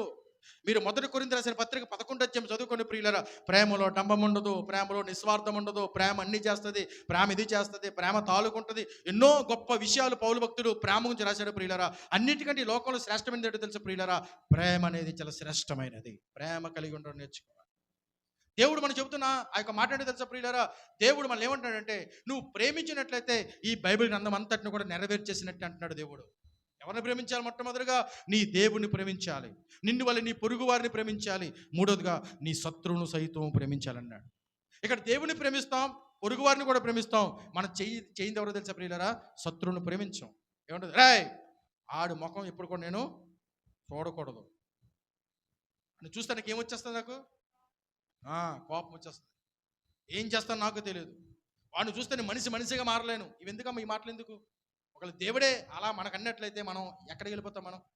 మనం ఎలా ఉండిపోతాం? ఏవైనా మన భక్తి పరులమా, ప్రార్థనా పరులమా, విశ్వాస వీరులమా, దేవునికి నచ్చినట్టు బ్రతికిన వారమా? కాదే. అయినా సరే దేవుడు మనం ఏం చేస్తాడో తెలుసా? తన ఉన్నతమైన ప్రేమతో దేవుడు మనం ప్రేమిస్తున్నాడు. దేవుడు ఎలాగైతే మనం ప్రేమిస్తున్నాడో మనం కూడా అలా ప్రేమించాల్సిన అవసరత మన జీవితంలో ఉంది ప్రియులారా. మనకి ఎవరు శత్రువులు ఉండకూడదు. ఒక మాట చెప్పంటారా? మనలో కోపం వచ్చింది అనుకోండి, కోపం ఎంతవరకు ఉండాలి తెలుసా ప్రియులారా? సూర్యోదయం కోపం వచ్చిందంటే సూర్యాస్తమయం వరకే కోపం ఉండాలట. రాత్రి అయిపోతే మళ్ళీ కోపం వెళ్ళిపోవాలట. మన కోపాలు ఎన్ని రోజులు ఉంటాయి తెలుసా ప్రియులారా? నెలల తరబడి, సంవత్సరాల తరబడి. ఏమండి, మర్చిపో కళ్ళ కూడా కనబడుతుంది చాలా మందికి. కళ్ళ కూడా కోపాలే. ప్రియులారా, చాలా జాగ్రత్తగా గమనించండి. నువ్వు దేవుని ప్రేమించే వ్యక్తి అయితే ఆ కోపం నీలో నిలిచి ఉండడానికి వీల్లేదు. దేవుడు మాట్లాడుతున్న మనతో, నువ్వు ఆయన ఆజ్ఞలు గైకున్నట్లయితే ఏం చేస్తావు తెలుసా ప్రియులారా? ఆయనను ప్రేమిస్తాం. ఆయనను ఎలా ప్రేమిస్తాం అని ఆలోచన చేస్తున్నట్లయితే బైబిల్ గ్రంథంలో ఒక మాట రాబడి చూడండి. యోహాను సువార్త 15 చదవండి స్పీడ్గా. యోహాను సువార్త 15 చూడండి. చదవమ్మా. దాసుడు తన యజమానుడు చేయని దానిని ఎరుగడు గనుక ఇక మిమ్మును దాసులని పిలువక స్నేహితులనే పిలుస్తున్నాను. గట్టి స్తోత్రం చెప్పండి హల్లెలూయా. ఇక్కడ ఏమంటాడు తెలుసా? దేవుని ప్రేమించిన వాడు దేవునిని ఎరుగుతాడు. ఎవరిని తెలుసుకుంటామండి? దేవుని తెలుసుకుంటాం. దేవుని తెలుసుకోకుండా దేవుని ప్రేమించలేమండి. ఇప్పుడు నేను నా భార్యని ప్రేమించాలంటే నా భార్య గురించి సంపూర్ణంగా తెలియకుండా నేను ఆమెను ప్రేమించలేను. నా భార్య నన్ను ప్రేమించాలంటే నా గురించి సంపూర్ణంగా తెలియకుండా ప్రేమించలేదు. అదేవిధంగా మన దేవుని ప్రేమించాలంటే దేవుని గురించి మనం తెలియాలి, దేవుని గురించి మనం తెలుసుకోవాలి ప్రియులారా. దేవుని గురించి మనం తెలుసుకోవాలి, దేవుని గురించి ఎరగాలి. We know the God very much. మన దేవుని గురించి ఆయన ఏమై ఉన్నాడో ఎరగాలి, ఎంత పరిశుద్ధుడో ఎరగాలి, ఎంత ప్రేమమయుడో ఎరగాలి. ఆయన చూసి, ఆయన స్థితిని చూసి, ఆయన పరిస్థితిని చూసి మనం దేవుని ప్రేమించగలగల ప్రియులారా. అందుకే యేసు ప్రభు వారు ఆ యాజకులు ప్రార్థన చేసినప్పుడు ఏమంటాడు తెలుసా? తండ్రి, నిత్యదేవుడు నిన్నును నువ్వు పంపిన నన్ను ఎరిగిన వాడే నిత్య జీవము గలవాడు అంటాడు దేవుడు. గట్టి స్తోత్రం చెప్పిన హల్లెలూయా. దేవుని ఎరిగినట్లయితే ప్రియులారా మనం నిత్య జీవం కలిగిన వ్యక్తులుగా మార్చబడిపోతాం. దేవుని ఎరగాలి. ఒకసారి ఒక ఓడలో ప్రయాణం చేస్తున్నారు ఆదివారం పూట. చాలాసార్లు చెప్పారు, మరలా చెప్తారు, సమయం వచ్చింది కాబట్టి. ఓడలో ప్రయాణం చేస్తున్నప్పుడు సండే కాబట్టి, ప్రభుదినం కాబట్టి ఓడలోనే వారు ఆరాధన స్టార్ట్ చేశారు. అనేక మంది ఇలా కూర్చున్నారు, వారు ఓడలో ఆరాధన చేస్తూ ఉన్నారు. ఇంతలో ఒక సెలబ్రిటీ, ఒక సినిమా హీరో ఆ యొక్క ఓడలో ఉన్నాడు. ఆయన కూడా ఆ యొక్క వర్షిప్లో ఆయన కూడా పార్టిసిపేట్ చేశాడు. మీలాగా చక్కగా పాటలు పాడారు. దైవసేవకుడు వర్తమానం చెప్పకముందు ఆ సెలబ్రిటీ, ఆ హీరో ఆ దైవసేవకుడి దగ్గరికి వెళ్ళి, అయ్యా పాస్టర్ గారు, ఆ దైవసేవకుడు కూడా ఏదో పని మీద వెళ్ళాల్సిన పరిస్థితి, ఆయన స్ట్రక్ అయిపోయాడు, ఓడలో ఉన్నాడు కదా, పాస్టర్ గారు ఉన్నారని చెప్పి ఆరాధన స్టార్ట్ చేశారు, పాటలు పాడారు. వర్తమానం చెప్పే సమయం వచ్చింది. వర్తమానం సమయం వచ్చినప్పుడు ప్రియులారా ఈ సెలబ్రిటీ వచ్చి ఆ సేవకుని దగ్గరికి వెళ్ళి, అయ్యా నేను కొన్ని మాటలు చెప్పొచ్చా అని అడిగాడు. వై నాట్, చెప్పండి అన్నాడు. వెంటనే మనోడు కీర్తన గ్రంథం 23 కీర్తన తీశాడు. 23 కీర్తనలో దుష్టులు ఆలోచన చెప్పున్నాడు, ఒక పాపుల మార్గం నిలువకుంటుందా? ఏముంటుందండి? యెహోవా నా కాపరి, యెహోవా నా కాపరి, నాకు లేమి కలగదు, పచ్చి గల చోట్ల పనులు చేశాడని చెప్పి దాని గురించి కొంత ఆయన తెలిసిన విధంగా ఆయన వివరించడం ప్రారంభించాడు. ఆయన వివరించి ముగించేసిన తర్వాత ప్రియులారా, ఇక్కడ కూర్చొని మీలాంటి కూర్చొని జనమంతా, ఆ యొక్క ఆ ఓడలోని జనాంగం అంతా కూడా ఆ సెలబ్రిటీ చెప్పిన తర్వాత అందరూ గట్టిగా చప్పట్లు కొట్టారట. మనోడు బాగా మురిసిపోయాడు. బాగా నేను చెప్పితే ప్రజలందరూ కూడా ఏం చేశారు? చప్పట్లు కొట్టారని చెప్పి చాలా సంతోషపడ్డాడు. ఇప్పుడు దైవసేవకుడు టర్న్ వచ్చింది. దైవసేవకుడు నిలబడ్డాడు. ఆయన కూడా 23 కీర్తన చదివించాడు. ఆయన కూడా 23 కీర్తన చదివాడు. ఆయన 23 కీర్తన గురించి ఎక్స్ప్లెయిన్ చేశాడు. ఆయన ఎక్స్ప్లెయిన్ చేసి కొంత సమయం ఎక్స్ప్లెయిన్ చేసిన తర్వాత ఆ ప్రజలందరూ కూడా కన్నీరు కచ్చి ప్రార్థన చేయడం ప్రారంభించారు. ఇప్పుడు సెలబ్రిటీకి అర్థం అవ్వలేదు. నేను అదే కీర్తన చెప్పాను, ఆయన అదే కీర్తన చెప్పాడు. నేను అదే మాటలు చెప్పాను, ఆయన అదే మాటలు చెప్పాడు. నేను చెప్పి కూర్చోగానే ప్రజలను చప్పట్లు కొట్టారు. ఆ సేవకుడు చెప్పి కూర్చోగానే ప్రజలను ఏడుస్తూ ఉన్నారు, కన్నీరు కరుస్తున్నారు. What is the difference between me and pastor? ఆ సేవకునికి నాకు మధ్యలో ఉన్న డిఫరెన్స్ ఏంటి? ఆ తేడా ఏంటి? వ్యత్యాసం ఏంటి అని చెప్పి సేవకుని దగ్గరికి వెళ్ళి, అయ్యా నువ్వు అదే కీర్తన చదివించావు, నేను అదే కీర్తన చదివించాను. నువ్వు దాని గురించి ఎక్స్ప్లెయిన్ చేసావు, నేను దాని గురించి ఎక్స్ప్లెయిన్ చేశాను. నేను ఎక్స్ప్లెయిన్ చేసిన తర్వాత ప్రజలందరూ చప్పట్లు కొట్టారు, నువ్వు ఎక్స్ప్లెయిన్ చేసిన తర్వాత ప్రజలందరూ కూడా కన్నీరు కార్చారు. ఏంటి తేడా అని అడిగితే ఆ పాస్టర్ సూటి మాట చెప్పారు. ఏం చెప్పారు తెలుసా ప్రియులారా? బ్రదర్, మై డియర్ బ్రదర్, నీకు కీర్తన తెలుసు, బట్ నాకు ఆ కీర్తనలో ఉన్న కాపరి కూడా తెలుసు అని చెప్పాడు. గట్టి స్తోత్రం చెప్పాడు. హల్లెలూయా. ఆ కీర్తనలో ఉన్న కాపరి దేవుని గురించి అని తెలుసు, దేవుని ఎరిగాడు కాబట్టే ప్రియులారా, ఆ దేవుని ఎరిగిన వ్యక్తి ఆరాధన చేసినప్పుడు ఆరాధన ఒక విధంగా ఉంటుంది ప్రియులారా. దేవుని ఎరగకుండా నీ జీవితం ఎంత ఆరాధన చేసినా, ఎంత పలికినా సరే దాంట్లో ఏమాత్రం కూడా ప్రయోజనం ఉండదు. బహుశా మనుషులు చప్పట్లో కొట్టచ్చేమో కానీ ఆ మాటల ద్వారా ఏ ఒక్కరు కూడా మార్చబడాడు ప్రియులారా. మనము దేవుని ప్రేమించే వ్యక్తులు ఉన్నామంటే ఆయన ఏం చేస్తాం తెలుసా? ఆయన ఎరుగుతాం, ఆయన తెలుసుకుంటాం, ఆయన ఏమై ఉన్నాడో, ఆయన ప్రేమ లోతెంతో, ఆయన ప్రేమ ఎత్తెంతో, ఆయన ప్రేమ బరువెంతో, ఇవన్నీ కూడా బైబిల్లో రాయబడిన మాటలే. మనం చాలా స్పష్టంగా తెలుసుకుంటాం. దేవుడు అంటాడు తెలుసా ప్రియులారా, నేను 1000 మందికి కృప చూపించేవాడను. నేను ఏమై ఉన్నానో ఎవరైతే తెలుసుకుంటారో అట్టి వారిని గురించి నేను సంతోషపడే దేవుడు అని చెప్పి దేవుడు మాట్లాడుతూ ఉన్నాడు.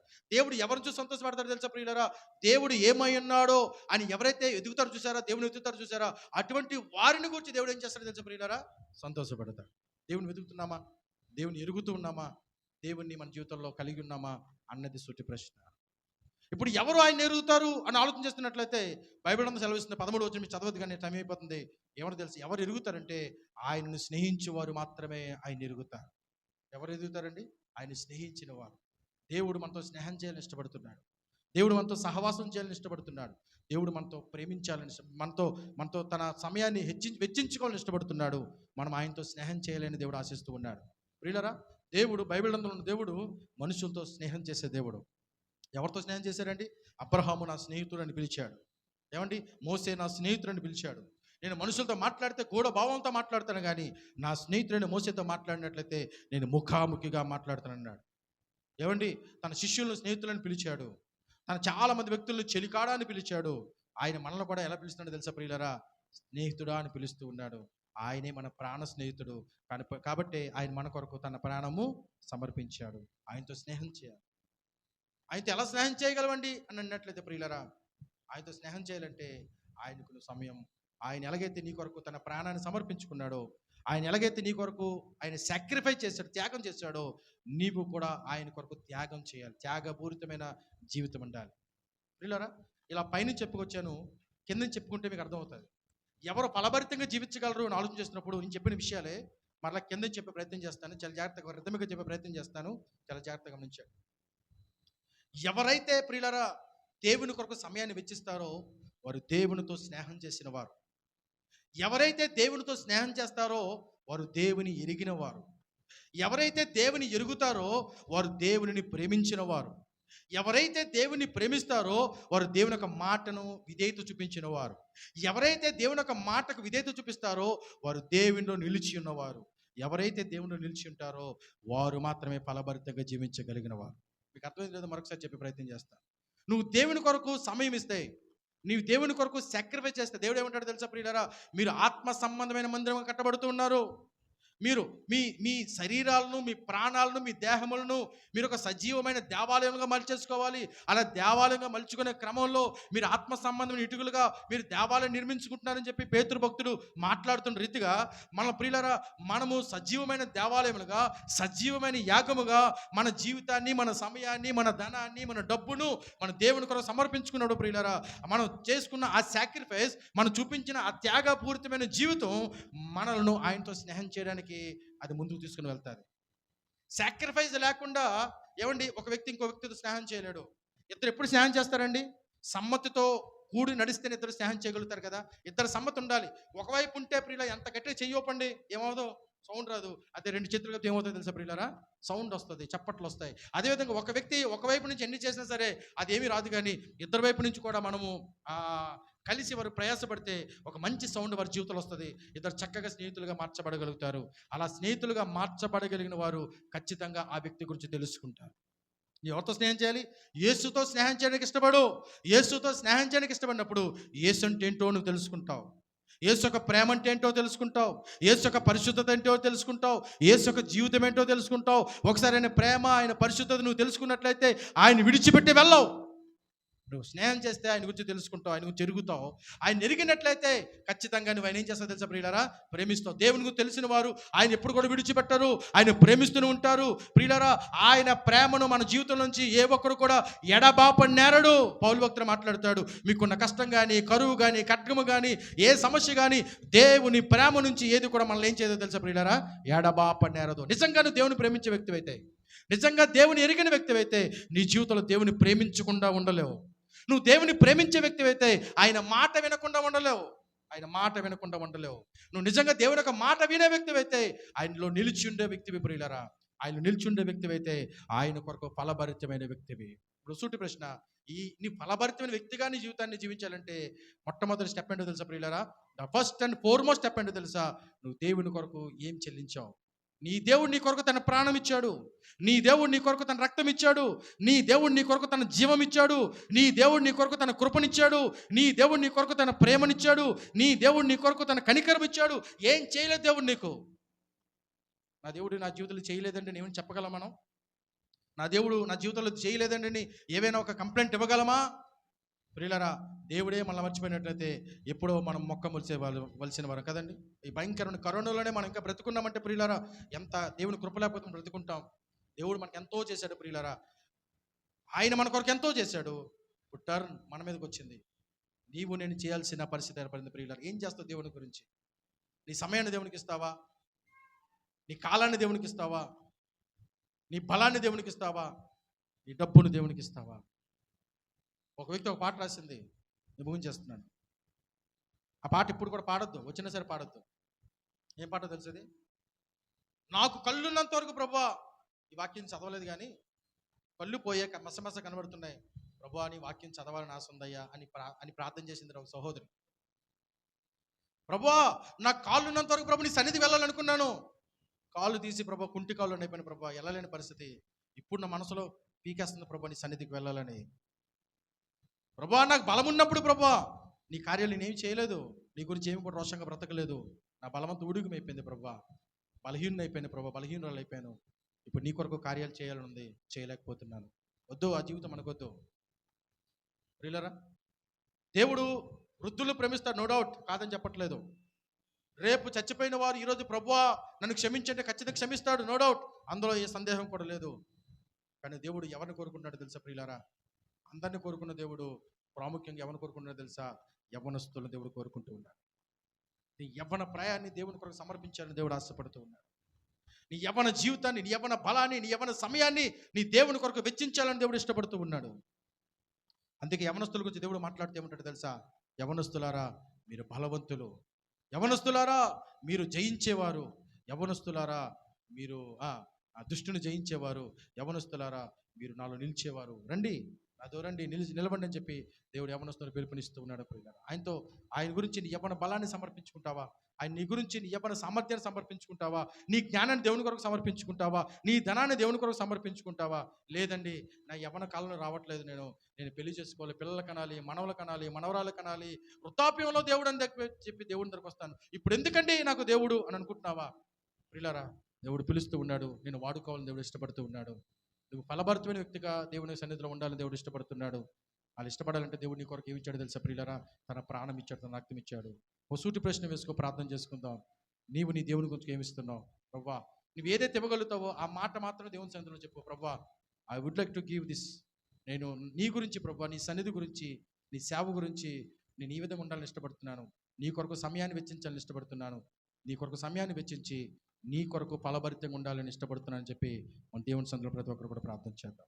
అందరూ కూడా మోకరించండి, దేవుని సన్నిధిలో ప్రార్థించండి. Everybody Neel down in the presence of God. ప్రతి ఒక్కరు కూడా దేవుని సన్నిధిలో మోకరించి ఒక చక్కని ప్రార్థన చేద్దాం, ఒక చక్కని ప్రార్థన చేద్దాం. నువ్వు దేవుని కొరకు ఫలించాలని ఆశ కొంత మంచిదే, దేవుని కొరకు ఫలభరితమైన జీవితం ఉండాలని ఆశిస్తున్నావు, చాలా మంచిదే. అసలు దేవుని గురించి ఫలభరితమైన జీవితం జీవించాలంటే నువ్వు ఆయనలో నిలిచి ఉండాలి. ఆయనలో నిలిచి ఉండాలంటే